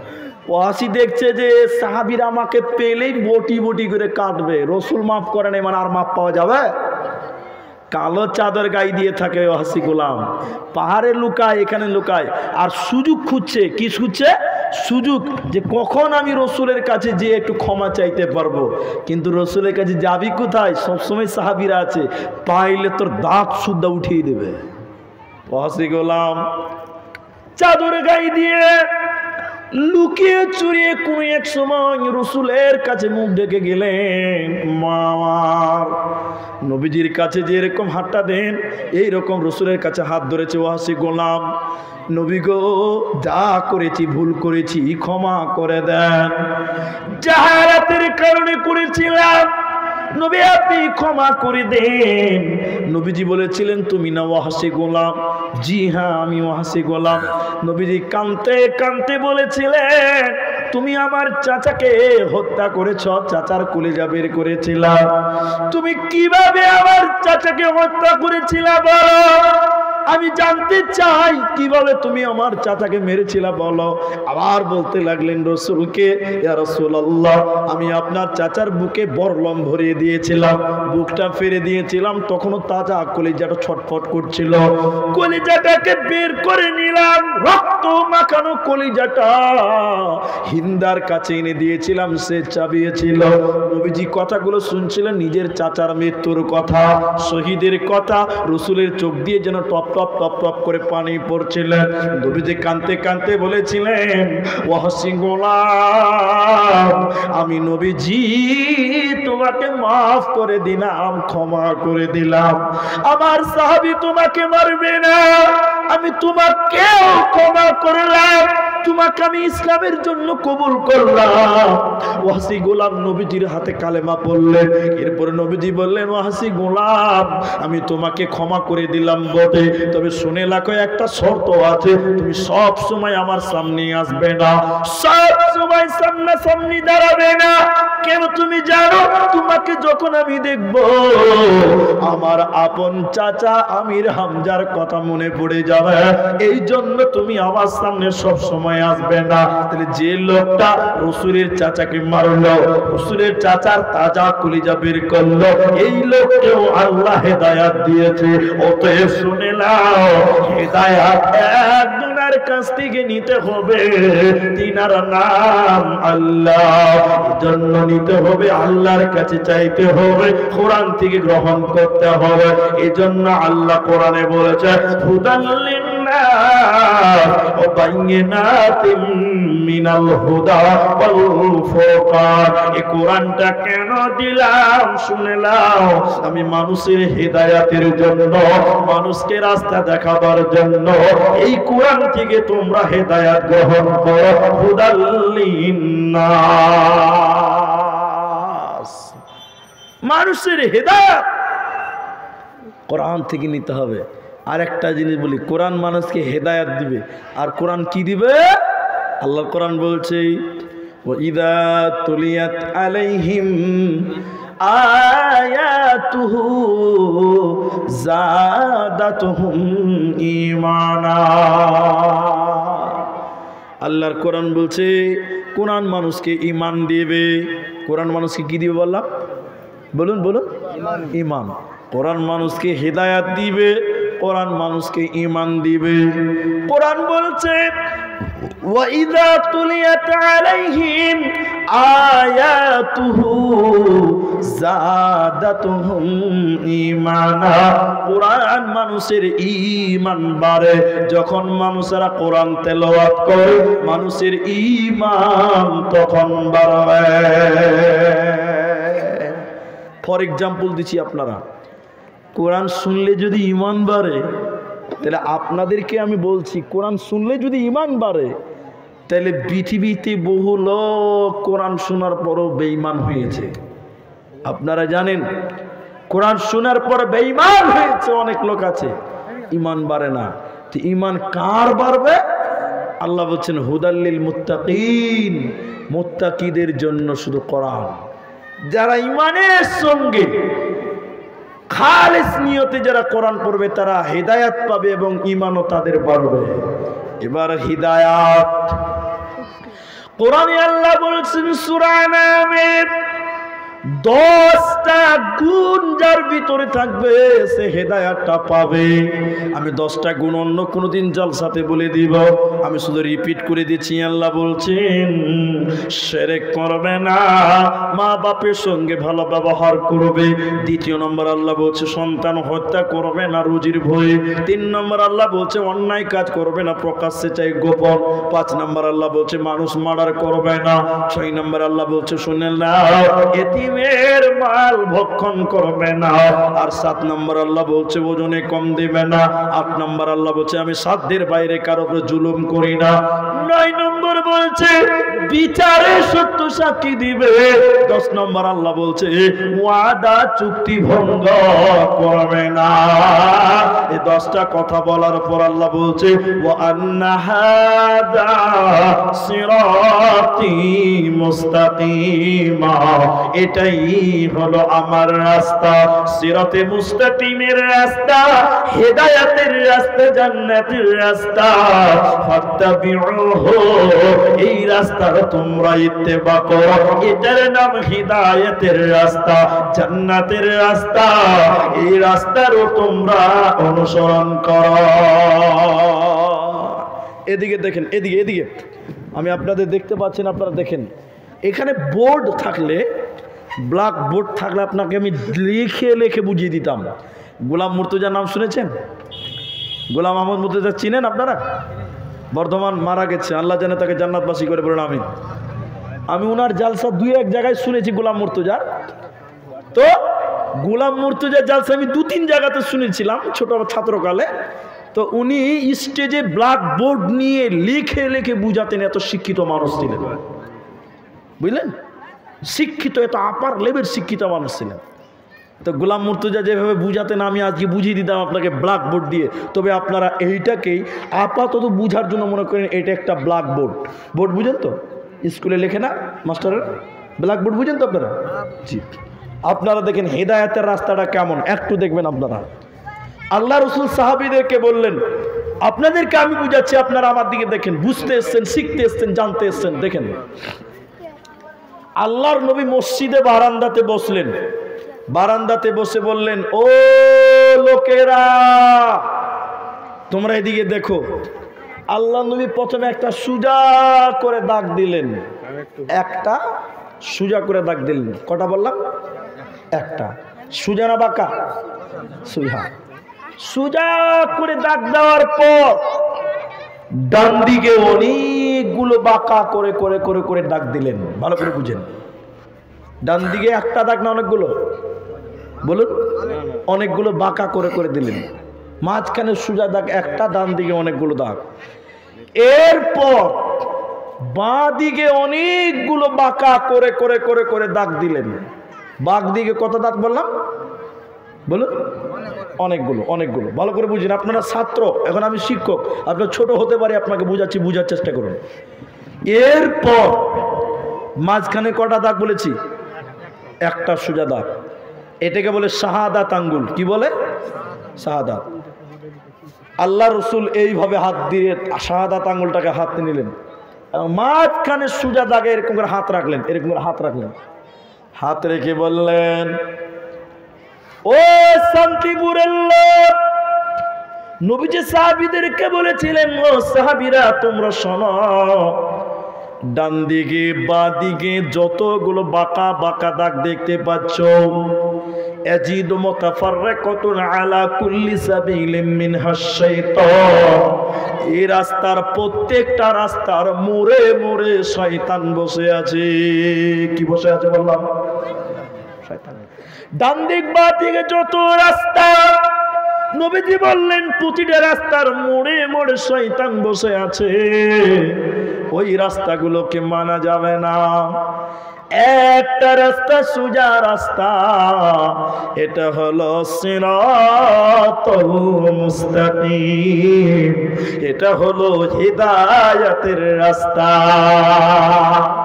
এই ডানে বায়ে যত রাস্তা সব শয়তানের রাস্তা, একটা রাস্তা সোজা রাস্তা, ওটা হলো ইহদিনাস সিরাতাল মুস্তাকিম ফাত্তাবিউনি, এই রাস্তার ইত্তেবা করো।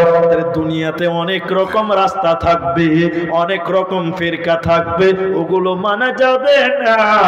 জান্নাতের রাস্তা হবে একখানা রাস্তা, ওটা হলো সিরাতুল মুস্তাকিমের রাস্তা। এখন আপনারা বলুন, এখন আমাদের সমাজের রাস্তা একটা না অনেকটা? রাস্তা মানে এই রাস্তা লয়, দিনের মধ্যে ভাগ হয়েছে অনেক রকম। আপনারা বলুন, হানাফি, শাফি, মালিকি, হাম্বলি, ব্রেলুবি, নকশাবন্দি, চিশতি, মুজাদ্দিদি, সুন্নি, কাদরি, কত রকম দল সব মুসলমানদের মধ্যে। কাদের মধ্যে বললাম? আপনারা বলুন। এক দলের লোক আরেক দলকে বিশ্বাস করে না, করে?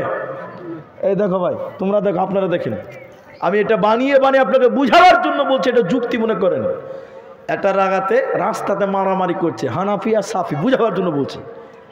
একজনে বলছে নামাজে আমিন জোরে বলতে হবে, আরেকজন বলছে নামাজে আমিন আস্তে বলতে হবে। দু দলের লোক লাঠি নিয়ে মারামারি করছে। অনেক জায়গাতে মারামারি হয়, হয় না? অনেক জায়গায় হয়েছে কি হয়নি? হয়েছে। রাস্তাতে মারামারি করছে, রাস্তাতে সাধারণ লোক আছে এই রাস্তাতে, বুঝলেন?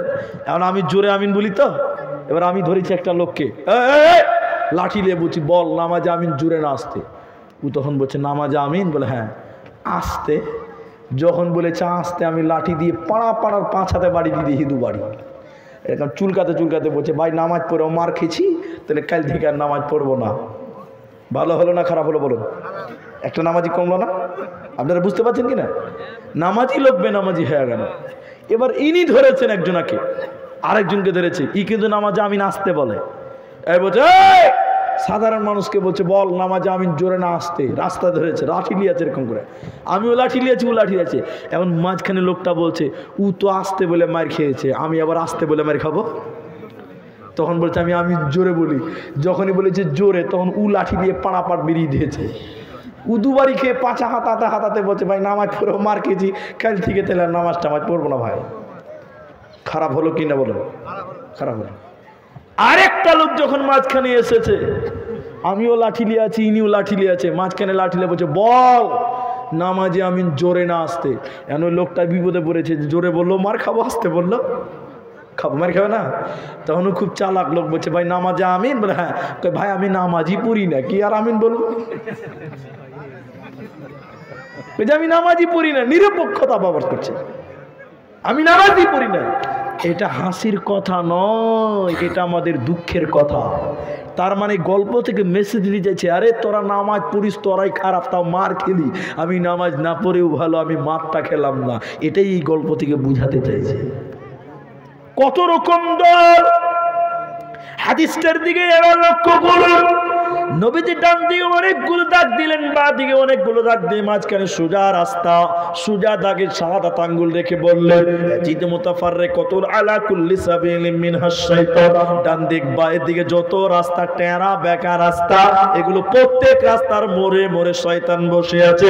ওগুলো হেদায়েতের রাস্তা নয়, ওগুলো জান্নাতের রাস্তা নয়।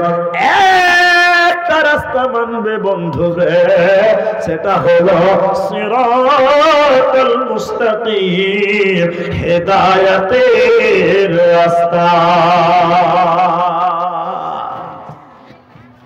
একটা দল কামিয়াব, একটা দল জান্নাতি। কোরআনে আল্লাহ বলছেন, নবীজি অন্য জায়গায় নবীজি ভবিষ্যৎবাণী বলছেন এত গুমরা রাস্তা আসবে, পথভ্রষ্ট রাস্তা আসবে। আলেম ওলামারা আছে, জিজ্ঞাসা করেন তিরমিজির বর্ণনা, নবীজি বলেছেন ইহুদি নাসারারা ৭১-৭২টা দল হবে। ইহুদি নাসারারা ৭১-৭২ দল হয়েছে বা হবে, নবীজির হাদিস। এরপরে নবীজি আফসোস করে বলছে তাফতারিকু উম্মতি ৭০ আমার উম্মত ৭৩টা দল হবে। নবীজি হতে বলে নাই, সতর্ক করছেন ৭৩টা হবে, সাবধান। ইহুদিরা ৭১, নাসারা ৭২। নবীজি বলছেন আমার উম্মত ৭৩ দল হবে, সাবধান হয়ে যাও। কিন্তু এত দল হবে, সবাই হেদায়েতের উপরে থাকবে না, সবাই জান্নাতে যাবে না। নবীজি বলছেন জান্নাত যাবে কে, নাজাত পাবে কে?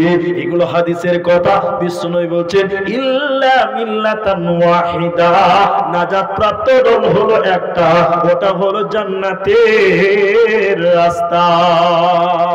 কি নাম? ওরফুল মজফুল হক, মরফুল হক, মিলালা। আল্লাহু আকবার। যাই হোক, আমি বাইনের মাঝখানে আমি ডিস্টার্ব করতে চাই না, আপনিও ডিস্টার্ব করবেন না। তা আপনি 500 টাকা দিয়েছেন, আর কত দিবেন বলেন? না, এটা খুব কম হয়েছে।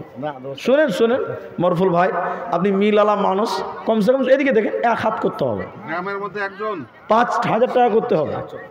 আলহামদুলিল্লাহ বলেন। আপনার একবার তাকবীর দেন দিকে, নারে তাকবীর, জোরে বলো লিল্লাহি তাকবীর। আল্লাহ যেন ভাইয়ের কামাই রোজগারে বরকত দেয়, বলুন আমিন। আল্লাহ তুমি তার নেক হায়াত দাও, বলুন আল্লাহুম্মা আমিন।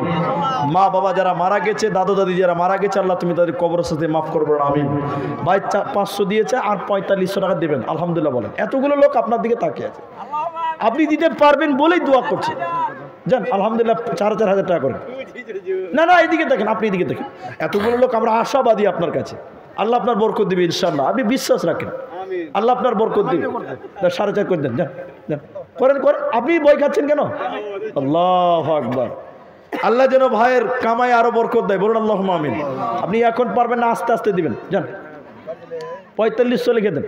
জাযাকুমুল্লাহ, বারাকাল্লাহ। ভাই আমি হাদিসটা শেষ করতে পারিনি, আপনি মাফ করবেন। আমি হাদিসটা শেষ করি না, আপনারা বিরক্ত হচ্ছেন আবার? চলবে তো ইনশাআল্লাহ। নবীজি বললেন ইহুদি নাসারারা 71 72 আমার উম্মত 73টা দল হবে, কিন্তু জেনে রাখবেন সবাই জান্নাত যাবে না, সবাই হেদায়েতের উপরে নয়। তাহলে হেদায়েতের উপরে কে আছে, জান্নাতি কে হবে? নবী বলছেন ইল্লা মিল্লাতান ওয়াহিদা, একটা দল জান্নাত যাবে। ওইখানে বলেছে একটা দল হেদায়েতের রাস্তা, এখানে বলছে একটা দল জান্নাতে যাবে। জিজ্ঞাসা করলো ইয়া রাসূলুল্লাহ, একটা দলের পরিচয় আপনি বলুন, হেদায়েতের রাস্তার দলের পরিচয় বলুন। নবীজি বলছেন সঙ্গীরা শুনে নাও, ক্বালা মা আনা আলাইহি ওয়া আসহাবিহি, যারা আমাকে মানে আমার সাহাবীদেরকে মানে, যারা আমাকে মানে আমার সাহাবীদেরকে মানে, এরা সিরাতে মুস্তাকিমের উপরে রয়েছে, এরা কিয়ামতের দিন জান্নাতে যাবে। বাকি 72 দল কিয়ামতের দিন নাজাত পাবে না, পাবে না, পাবে না। তাহলে একবার সকলে মহব্বতের সঙ্গে বলেন, হেদায়েতের মালিকটা কে? আল্লাহ। তাহলে সূরা ফাতিহাতে আস্তে আস্তে বলবেন না জোরে জোরে পড়বেন? তাড়াতাড়ি করে আস্তে আস্তে বলবেন। 5 মিনিটের জায়গায় 7 মিনিট লাগবে, 7 মিনিট লাগতে পারে, 10 মিনিট লেগে যেতে পারে, কিন্তু সূরা ফাতিহাতে যে কি মধু আছে ওটা আপনি স্বাদ পাবেন। আর যদি বলেন যে ইয়া আইয়ুহাল বাবর, কিছুই বুঝবেন না, খালি পড়বেন, চেষ্টা করবেন বাংলা বই দেখে হলেও সূরা ফাতিহাটা মুখস্থ করবেন এবং অর্থটা বুঝার চেষ্টা করবেন। অর্থ বুঝে আমি যেরকম বললাম, এটা যদি বুঝে বুঝে পড়েন তাহলে নামাজে কোনো দিন বিরক্ত লাগবে না। লাগবে? কিন্তু বড় দুঃখের বিষয় হয়েছে, আমরা ওই আরবিতে যদি গালি দেয় মনে করি দোয়াটা মনে হয় বললো আর কি। আমরা এরকম মানুষ, আমরা কোনো দোয়াই জানি না। এক লোক আমাকে বলছে, মুলি সাহেব তোমরা মুলবিরা সব দোয়া টোয়া উঠিয়ে দিয়েছো, তোমরা দোয়া টোয়া করো না, নামাজের পরে দোয়া উঠিয়ে দিয়েছো। আমি বলছি আরে বেকুব লোক কোথাকার, আমরা মুলবিরাই বলছি নামাজের ভিতরে দোয়া করো। আল্লাহ কোরআনে বলেছেন ওয়াস্তাঈনু বিস-সাবরি ওয়াস-সালাহ, ধৈর্য এবং নামাজের মধ্যে আল্লাহর কাছে চাইতে বলেছেন। না সালামের পরে, নামাজের পরে, সালাম হলো নামাজ শেষ, সালামের নামাজের পরে নয়, নামাজের মধ্যে চাইতে হবে। তো নামাজের মধ্যে মুলি সাহেব সব চাওয়া যাবে? বলে কি চাবেন বলেন, কি নেবেন? টাকা নেবেন? টাকা টাকা বলছে আমার টাকা দরকার। নামাজের মধ্যে কোথা বলবো? আল্লাহ বলছে তো নামাজের ভিতরে এই টাকার কথা আছে। বলে কোথা আছে? 2 সাজদার মাঝে কি বলছেন? আল্লাহুম্মা গফিরলি ওয়ারহামনি ওয়াহদিনি ওয়াআফিনি ওয়ারযুকনি, মানে আল্লাহ তুমি রিজিক দাও, টাকা দাও, বাড়ি দাও, ব্যাংক দাও, ব্যালেন্স দাও, সব নামাজের ভিতরে আছে। কিন্তু বাঙালি অজ্ঞ জাতি কি বলে নিজেই জানে না।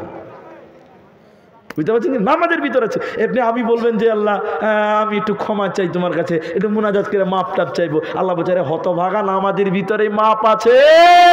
আল্লাহুম্মা বাইদ বাইনি ওয়া বাইনা খতায়ায়া, আল্লাহ তুমি আমাকে আর আমার পাপকে এত দূরে রাখো, বাইনাল মাশরিকি ওয়াল মাগরিবি, পূর্ব এবং পশ্চিম যত দূরে আছে। তাহলে পাপ থেকে মাপ চাওয়া হলো কি হলো না? জোরে বলুন, হলো না? এবার আপনি কি বলছেন? নামাজের 2 সাজদার মাঝে কি বলছেন? আল্লাহুম্মা গফিরলি, আল্লাহ তুমি আমাকে ক্ষমা করো। তাহলে আছে না নাই? জোরে বলুন, জোরে বলুন। সব আছেন আমাদের ভিতরে। অসুস্থ আছেন, ভালো চাইছেন, ওয়াআফিনি, আল্লাহ তুমি ভালো রাখো, সুস্থ রাখো, ভালো রাখো, সুস্থ রাখো, হেদায়েতের মধ্যে রাখো, সব কিছু নামাজের ভিতরে আছে। এবার বলবেন দুরুদ বিনা দোয়া কবুল হয় না, কিন্তু নামাজের ভিতরে দুরুদ আছে না নাই? আছে না?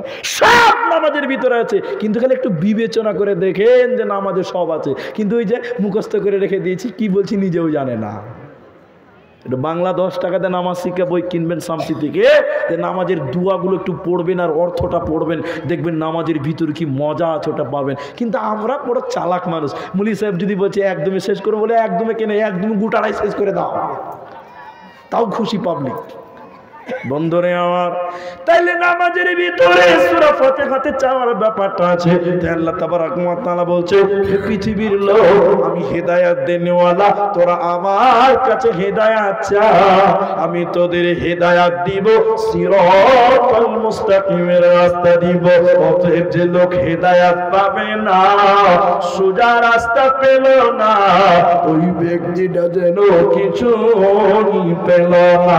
অতএব নিতে গেলে নিতে হবে হেদায়াত, সিরাতাল মুস্তাকিম। কি আছে? কি আছে? আচ্ছা ভাই আপনারা বসেন, আপনারা উঠবেন না, মাঝে মাঝে দান দিবে, একটা মসজিদের জালসা আছে, আমি যদি দান না নিই তাও ঝামেলা। তো আপনাদের একটা কথা বলি ভাই, ও 12টা বেজে গেছে, 12 বেজে গেছে, ও দিলে দান দিয়েছে না? জি, আপনারা শুনেন, আপনারা ভাববেন না যে দান করতে লেগে গেছে এবার পালাবো। একটা কথা আপনারা বোঝার চেষ্টা করেন। আর আগামী বছর ভাই শুনেন, এই মাইক ম্যান আপনাদের সব প্যান্ডেল তো নাকি আপনি শুধু মাইক কে আছে এই প্যান্ডেলওয়ালাদের যদি জালসা করেন আগামী বছর বলুন খবরদার বক্তাকে যদি কানা করতে চাইস তাহলে এখানে দিবি, আর না যদি কানা করতে না চাইস তাহলে দিবি না। আমি যদি পাবলিককে না দেখতে পাই তো আমি কি শোনাবো? এই সিস্টেম না বাবজি। উপরে উপরে লাইট দিবেন, দেখুন কত সুন্দর স্টেজটা সাজবে, স্টেজ সাজবে কত সুন্দরটা, ভালো লাগবে। তা আমি আপনাদেরকে যে কথা বলছি ভাই, এখন ঘড়িতে বাজে 12টা। কটা বাজে সবাই বলুন? 12টা। আপনাদের কাছে বেশি সময় নষ্ট করব না, আর আধা ঘন্টা টাইম কি আপনারা বসতে পারবেন? পারবেন ইনশাল্লাহ? আপনারা চাষবাস করে খান, খেতে কামারে কাজ করেন, ক্লান্ত মানুষ, আপনারাও পালাবেন আমরাও জানি। আর আমরাও খুব যে আরামের লোক তা নয়, আমরাও কষ্ট করি, এনারাও কষ্ট করেছে দীর্ঘদিন থেকে, কষ্ট করে আজকের দিনটা এরাও করেছে। অর্থাৎ মেহনত সবারই আছে, কষ্ট সবারই আছে। আমি আপনাদের বেশি টাইম নয়, মাত্র 25 মিনিট টাইম চাইছি। 25 মিনিট বসবেন ইনশাল্লাহ? সবাই বলুন ইনশাআল্লাহ। হাত তুলুন দুবার, সবাই দুটো হাত তুলুন, একবার তাকবীর দেন, নারে তাকবীর। আধা ঘন্টা আগে উঠবো না, বলুন ইনশাআল্লাহ। জি এখন উঠিয়ে যাব। হ্যাঁ দেখে বেশি ধমক দিলে ফের পেশাব করে দিবা, আবার ঝামেলা হয়ে যাবে। জি আল্লাহ বুঝদান করি, সকালে বলেন আমিন। আধা ঘন্টা 25 মিনিট আগে আমরা কেউ উঠবো না, আরেকবার বলুন ইনশাআল্লাহ। ইনশাআল্লাহর কথা বলছি তো একটা কথা বলবো, রাগ করবেন না। সুলাইমান নবীর নাম শুনেছেন? শুনেছেন আপনারা? সুলাইমান আলাইহিস সালামের বিবি কয়টা ছিল কে বলতে পারবে? হ্যাঁ বলতে পারবেন না? তবে একটা হাদিস বলি, তাহলে কিছু বুঝতে পারবেন। সুলাইমান আলাইহিস সালাম একদিন বলছে যে আমি এক রাতে 100টা বিবির সঙ্গে মিলন করব। কটা বিবি? 100টা। এক রাতে 100টা বিবির কাছে মিলন করতে পারবে এখনকার ছেলেরা? এখন একটা বিবির কাছে যেতে পারছে না, আবার 100টা। তো বলছে এক রাতে 100 বিবির সঙ্গে মিলন করব আর 100টা বাচ্চা জন্ম দিব। কে বলছে এটা? নবী সুলাইমান আলাইহিস সালাম। তো এত বড় কথা বললেন, 100টা বাচ্চা জন্ম দিবে, 100 জন বিবির কাছে মিলন করব, প্রত্যেকটা বাচ্চাকে মুজাহিদ যোদ্ধা বানাবো। তাই করেছিলেন, 100টা বিবির সঙ্গে মিলন করেছিলেন। কিন্তু দুঃখের ব্যাপার হলো মাত্র একটা সন্তান হয়েছিল। কটা? তাও আবার বিকলাঙ্গ বাচ্চা একটা হয়েছিল। তা আমাদের নবী বলছেন, নবী সুলাইমান বলছে যে 100টা আর বাচ্চা হলো একটা, ব্যাপারটা কি? নবী বলছেন ব্যাপারটা এক জায়গায়। সুলাইমান নবী হলে কি হবে? এত বড় কথা বলেছিল, কিন্তু ইনশাআল্লাহ বলে নাই। কি বলে নাই? ইনশাআল্লাহ। তাহলে ইনশাআল্লাহ না বললে বরকত হবে না বরকত কমবে? কমবে। নবী সুলাইমান এত বড় কথা বলে ইনশাআল্লাহ বলে নাই, মাত্র একটা বাচ্চা। যদি ইনশাআল্লাহ বলতো 100টা বাচ্চা দিতে, বলুন সুবহানাল্লাহ। আমরা সবাই বসবো ইনশাআল্লাহ, বলুন। জি এবার আমি একটা হাদিস বলছি, একটু জমা রাখেন, একটু পেন্ডিং রাখেন, কেউ উঠবেন না আল্লাহ রাস্তে। মা বোন যারা আছেন ওদের মাইক তো বন্ধ হবে না, ওদের জালসা চলতে আছে, তখন থেকে চলছে একরকম। ভাই কে যে বলেছিল যে হাড়ির মুখে ঢাপনা থাকে, থাকে না? কেউ বলেছিল যে হাড়ির মুখে ঢাপনা আছে, কিন্তু মেয়েদের মুখে ঢাপনা নাই। ভাই ও যদি বেঁচে থাকতো আজকে ওকে নোবেল প্রাইজ দেওয়া যেত। জি তো এরা মুখ বন্ধ করবে না। হাদিসটা শোনেন, নবীজি বলছেন খাসলাতা মিন উম্মতি মালি মালি মালি মালি মালি মালি। আমার উম্মতের অভ্যাস শুধু টাকা টাকা টাকা, পয়সা পয়সা পয়সা। এ ভাই ও তল দিকে তেরে দেখছে। আল্লাহ রাসূল বলছেন খাসলাতা মিন উম্মতি মালি মালি মালি মালি। আমার উম্মতের অভ্যাস হলো মাল মাল মাল মাল মাল মাল। আচ্ছা আপনারা বলুন, একটা লোক বলবে আমার টাকা বেশি হয়েছে, এটা কেউ বলবে? কেউ বলবে? খ্যাপারও টাকার দরকার, টাকার দরকার না? সবার টাকার দরকার। কেউ বলবে না যে আমার টাকা বেশি হয়ে গেছে। কিন্তু হাদিসটা শুধু শোনেন, জোরহাত করে বলছি, কেউ উঠবেন না, চলাচল করবেন না। মা বোন বেটিরাও শুনেন, আল্লাহ নবী বলছে যতই কোনো তোমার, সব তোমার নয়, তিনটা তোমার। সবাই বলুন কটা? তিনটা। তিনটার প্রথম নম্বর হচ্ছে নবী বলছে তুমি যেটা খাচ্ছ ওটা তোমার মাল। দান করবেন, বসেন, উঠিয়েন না, দানও দিতে হবে না, শুধু বসেন। নবীজি বলছেন শোনো, তুমি যেটা খাচ্ছ এটা তোমার মাল। এবার আপনার গরিব মানুষ, আমরা গরিব মানুষ, 300 টাকা হাজিরা করলাম, 10 টাকা দিয়ে আপেল খেয়ে নিলাম। এই 10 টাকাটা খেয়ে নিলাম, এই 10 টাকা ছেলে মেয়ে বহু বেটি নাতি পোতা এরা কেউ পাবে? জোরে বলো, পাবে না। যে 10 টাকা খেলাম আপেল, ওই খাবারটা পায়খানা হয়ে যাবে, কি হবে? কিন্তু বলুন পায়খানা কেউ ভাগ করবে? পায়খানা কেউ ভাগ করবে না। তো নবী বলছে তুমি যেটা খাচ্ছ ওটা পায়খানা হবে, ওটার ভাগ পৃথিবীর কেউ পাবে না। বলতে গেলে অনেকক্ষণ লাগবে, তাই বলছি না। আমাদের একজন বক্তা বলছে যে পায়খানাও কথা বলে। আপনাদেরকে পায়খানা কথা বলে? কয়েছে পায়খানাও কথা বলে। শুনবেন? বলবো, 1 মিনিট লাগবে। বলছে আমাদের দিকে আমাদের বড়পেটা টাউনে, বড়পেটা রোডে যারা গেছেন, বড় বড় টাউনে দেখবেন গোডাউনে বড় বড় তালা মারা থাকে, বিরাট বড় বড় তালা থাকে না? তালা থাকে কেন? কেন? চুরি হয়ে যাবে। কিন্তু আপনাদের দিকে দেখছি যে পায়খানাতে তালা মারা আছে, কি চুরি হবে ভাই? মুলি সাহেব বলছে মাই এই মাছ চুরি হবে ভয় নয়, মাল ভরে দিলে ভয়। তা আমি যেটা বলছি আপনাকে, পায়খানাও কথা বলে কখনো কখনো। বলে কখন? ধরেন আমি বুঝাবার জন্য বলছি, ভাই রাগ করবেন না আপনি। এই ভাই এলাকার কুখ্যাত চোর, কুখ্যাত চোর এই ভাই। আর ওর সঙ্গে ঘুরতে ঘুরতে আমি ছোচকা চোর হয়ে গেছি, ছোচকা চোর আর কি। এবার শান্তিপুরে ধরা পড়েছি, পাবলিকে উদুম কেলান কেলিয়ে দিয়েছে, তা কোর্টে জমা করে দিয়েছে থানাতে। এবার আমাকে আপনার মালদা কোর্টে চলেছে। এবার মালদা কোর্টে যে সাক্ষী দিচ্ছে আমার বিরুদ্ধে, চোর বানিয়েছে, ফের সাক্ষী দিচ্ছে আমার বিরুদ্ধে। জজ সাহেব পাক্কা চোর আব্দুর রহমান, ওকে জেলে ফাঁসি দিয়ে দেন। যখন আমার বিরুদ্ধে সাক্ষী দিবে তখন আমার মুখে কি বাড়াবে? এই বেঈমান, কথাটা বের হবে কি হবে না বলুন? বলুন আপনারা বলুন। এই আমি চোর ছিলাম না, তুই বানিয়েছিস। বেঈমান বলবো কি বলবে না? বলবে। একজন বলছে পায়খানা কথা বলে কেন? আচ্ছা বলুন, মানুষ পায়খানা দেখলে নাকটা পায়খানায় ডুবিয়ে দেয় না নাকে কাপড় দেয়? কাপড় দেয়। পায়খানা দেখে যখন মানুষ নাকে কাপড় দেয়, পায়খানা বলে ওই বেঈমান আমি পায়খানা ছিলাম না আপেল ছিলাম? বল, আমি আপেল ছিলাম, আঙ্গুর ছিলাম, কলা ছিলাম, বিরিয়ানি ছিলাম, মাংস ছিলাম। তুই শালা কত খারাপ, খানিকক্ষণ তোর কাছে ছিলাম, এখন তুই আবার আমাকে দেখে নাকে কাপড় দিস। পায়খানা কেউ ভাগ করবে না। নবী বলছেন যেটা খেয়েছো এটা তোমার, এটার ভাগ পৃথিবীর কেউ করবে না।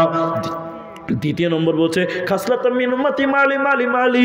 দ্বিতীয় নম্বর নবীজি বলছে তুমি যেটা পরছো জামা, এটা পৃথিবীর কেউ ভাগ পাবে না। এবার আপনারা বলবেন আমি জুব্বা কিনেছি 1000 টাকা দিয়ে সৌদি আরব থেকে, এই জুব্বা একদিন ছিঁড়ে যাবে, পচে যাবে, গলে যাবে।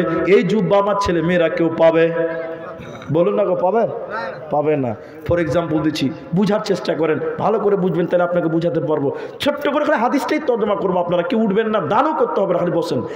পায়খানা হবে ওটা ভাগ হবে না, জামা ছিঁড়ে যাবে এটাও ভাগ। আপনারা খালি কথা বলেন আমার সঙ্গে। কিপটা বুঝেন? কিপটা বুঝেন না কাঞ্জুস বুঝেন? কাঞ্জুস দুটোই বুঝেন তো? একটা কিপটা মানুষ, কাঞ্জুস মানুষ, একটা পাঞ্জাবি কিনেছে 500 টাকা দেয়। কত দেয়? 500 টাকা দেয়।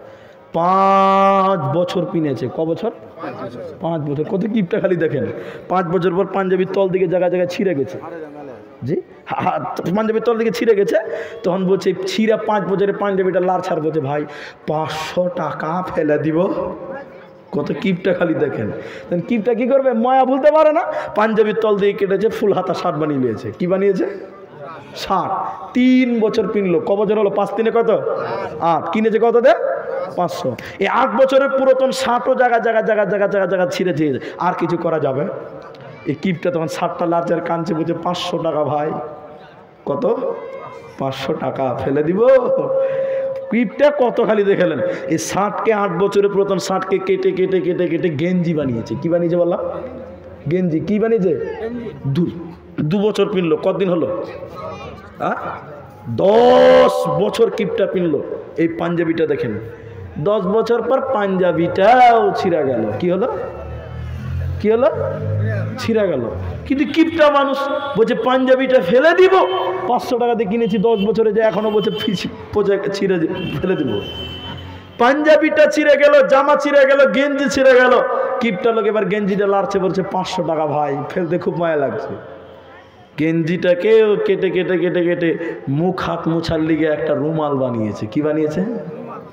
কত কিপটা খালি দেখেন বাবজি।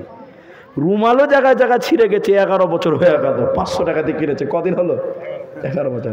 এই যে পোটা মোছা রুমাল যদি ছিঁড়ে যায় ভাই, আর কিছু হবে? কি কিপটা খালি দেখলেন। 11 বছর পরে ছিঁড়ে রুমালকে কেটে কেটে কেটে কেটে নামাজ পড়া টুপি বানিয়েছে। কি বানিয়েছে? অর্ধেক কিনেছিল কত দেয়? 500। 12 বছর পর পচা কাপড়ে টুপি বানিয়েছে। শুক্রবার দিন ওর স্ত্রীকে বলছে টুপিটা সাফ করো, আমি তো জমি থেকে দেখে আসি ধানটা। ওর স্ত্রীকে যে ভুলে যে নামাজ পড়বে তো ভুলে গেছে, খানিক্ষণ পর মনে হয়েছে তাড়াতাড়ি সাফ করেছে, ভোলা মানুষ। আচ্ছা বলুন আর টুপিটা শুকাবে? ওর স্ত্রী তাড়াহুড়া করে সাফ করছে ভয়ে। কেন জানেন? ওর স্ত্রী জানে আমার স্বামী যখন রিচার্জ করে তখন আনলিমিটেড করে, যখন মারে কম মারে না, খুব মারে, ভয়ে সাফ করেছে। আর স্বামীটা এসে বলছে টুপিটা দাও নামাজ পড়ে আসি। ভিজা টুপি দিচ্ছে। তোর স্ত্রীকে বলছে কি ব্যাপার ভিজা কেন বল? বলছে কিছু মনে করিও না, ভুলে গেছিলাম। দেখ আপনারা চুলা বুঝেন তো, আখা আখা এই ভিজা পচা কাপড়ের টুপি, এই কিপটা লোক 12 বছরের পচা কাপড়ের টুপিটাকে আখা গরম আখার উপরে ধরেছে শুকাবার লিগে। কি করবার লিগে? আল্লাহর কাজ ফেরে ধরেছে আর হাত থেকে ধারাত করে পড়ে গেছে। কোথা পড়বে? আঘাতে পড়েছে একদম আগুনে। আর এই পচা কাপড় যদি আগুনে পুড়ে তাহলে কি হবে ভাই? পুড়ে ছাই হয়ে গেছে। এই 12 বছর 500 টাকা ছাই হওয়ার পর এই কিপটা কত কিপটা এই ছাই কিনে এবার মানজন কচলাইছে। কি করছে? মানজন কচলাতে কচলাতে করছে ভাই আমার 500 টাকাটা জলে চলে গেল। এটা লোক বলছে কি হলো ভাই? 500 টাকা জলে চলে গেল। ও দেখছে শালা গরিব মানুষ 500 টাকা জলে চলে গেল। ঠান্ডার দিন, পুষ মাসে ঠান্ডা, ওর কান্না দেখে, গরিব মানুষের কান্না দেখে থাকতে না পারে লেংটি ছেটে পুষ মাসে ঠান্ডাতে পুকুরে যে 500 টাকা খুচরণ করে আর পাবে? বলুন পাবে? নবীজি ওটাই বলছে জি না, তুমি যে পাঞ্জাবিটা কিনেছিলা এটা তোমার ছেলে মেয়ে পাবে না, বহু বেটি পাবে না, নাতি পোতা পাবে না, এটা পচে যাবে, গলে যাবে, পানি হয়ে যাবে, মাটি হয়ে যাবে, এইটাও কেউ পাবে না, এটা তোমার। তাহলে দুটা হলো, তুমি যেটা খাচ্ছ এটা তোমার মাল, দ্বিতীয় নম্বর তুমি যেটা পড়ছো এটা তোমার কাছ থেকে শেষ, এটা পৃথিবীর কেউ আর দ্বিতীয়বার পাবে না। 3 নম্বর নবী বলছেন শুনে নাও, ও পৃথিবীর শান্তিপুরের লোক কেউ ভুল বুঝবেন না। নবীজি 3 নম্বর বলছেন তুমি যেটা দান করলে ওটাই তোমার মাল। আমি দান চাইনি, তর্জমাটা শুনেন, দান যেটা করলেন এটাই তোমার মাল, বাকি তোমার মাল নয়। এটা আপনারা বিশ্বাস করেন? বিশ্বাস আছে? তাহলে এটা আমি 2 মিনিট শুনিয়ে দিই, খানি শুনবেন তো আপনারা। এই গ্রামে একটা হাজী সাহেব মারা গেছে, 200 বিঘা জমি। সবাই বলুন কত বিঘা? সবাই বলুন, ভালো লাগবে। 200 বিঘা। হাই সাহেব মরে গেছে, 3টা ছেলে 1টা মেয়ে। সকালবেলা জমি জায়গা ভাগ করার জন্য ঝগড়া করে। আপনাদেরকে ঝগড়া হয় না? হরেন ঝগড়া না? অনেক ঝগড়া হচ্ছে। যখন ঝগড়া করছে ভাই ভাই জমি জায়গা ভাগ করার লিগে, তখন বড় ছেলে বলছে বাপ মরে গেছে, তোরা ঝগড়া করছিস, লোক জানলে কি বলবে? থাক, ইমাম সাহেবকে ডাক। কাকে ডাকবে? কাকে ডাকবে? ইমাম। বেলা 10টার সময় মুলবি সাহেবকে ডেকেছে। আপনারা বলুন কটা? 10টায় কোনো নামাজ আছে আপনার দিকে? কোনো নামাজ নাই। ইমাম সাহেব 10টার সময় এসে বলছে কি বাবা? যে আমার বাপ 200 বিঘা জমি রেখে গেছে, আমরা 3 ভাই 1 বোন, তো জমি জায়গাটা একটু ঝামেলা হচ্ছে, তো কি কতটা কে পাবে একটু ফারাইজটা ভাগ করে দেন। মুলি সাহেব মানুষ বুঝতে পারছেন, মুলি সাহেব ভাগ করতে বলছে, গাল চুলকাতে চুলকাতে বলছে বাবা তোমার বাবা হাজি সাহেব খুব ভালো মানুষ ছিল, তো তোমাদের ওই 200 বিঘা জায়গার মধ্যে আমাদের এই মসজিদের পেছনে 1.5 কাঠা জায়গা তোমার বাপের আছে, তো ওই জায়গাটা 1.5 কাঠা জায়গা তোমার বাপ মরে গেছে তার নামে দান করো, তারপরে তোমরা 200 বিঘা ভাগ করে নাও। ছোট ছেলে বলছে মুলি সাহেব তাড়াতাড়ি উঠো, জোহরের টাইম হয়ে গেল। বেলা 10টায় বলছে জোহরের টাইম হয়ে গেল। কিছু বুঝতে পারলেন? কিছু বুঝতে পারছেন? তার মানে বলতে চাইছে ও মুলবি সাহেব তুমি পারো, আমার বাপ মরেছে 1.5 কাঠা, আবার কোথা 1.5 হাতও দিব না, এটাই বাস্তবতা। হ্যাঁ কিনা বলুন, কথা বলুন। তাহলে বলুন এই হাই সাহেব যতদিন বেঁচে ছিল তখন বলেছিল আমার 200 বিঘা, আমার 200 বিঘা, আমার 200 বিঘা। আসলে আপনারা সত্য করে বলুন তো এই জায়গাটা হাজি সাহেবের না ছেলে মেয়েদের? যতই বলে না আমার ছেলে মেয়েরা, বহু বিটি নাতি পোতারা জমি জায়গা সব ভাগ করে নিবে, কিন্তু তুমি যদি দান করে যাও, এদিকে দেখেন 10 টাকা এই মাদ্রাসায় মসজিদে দান করলেন, শান্তিপুর মসজিদে 100 টাকা দান করে মরে গেলেন। আচ্ছা মরার পর ছেলে মেয়েরা বলবে আল্লাহ আমার বাপ মসজিদে 100 টাকা দান করেছিল, নেকিগুলো ভাগ করে দাও। কেউ দিবে? জোরে বলেন নেকি ভাগ করে দিবে? তাহলে নেকি কেউ ভাগ করতে পারবে না, জামাটা কেউ ভাগ করতে পারবে না, পায়খানা হয়েছে পায়খানাও কেউ ভাগ করবে না। তাহলে 3টা তোমার কাছ থেকে শেষ, ওইগুলো তোমার। বাকি জমি জায়গা, বিল্ডিং বাড়ি, পুকুর, জমি, দালান, যা কিছু ব্যবসা বাণিজ্য আছে সব ছেলে মেয়ে, বহু বেটি নাতি পোতা, এরা তিলে তিলে তিলে তিলে ভাগ করে নেবে, কোনো কিছু আর তোমার থাকবে না। তুমি যেটা দান করবে ওটাই তোমার মা।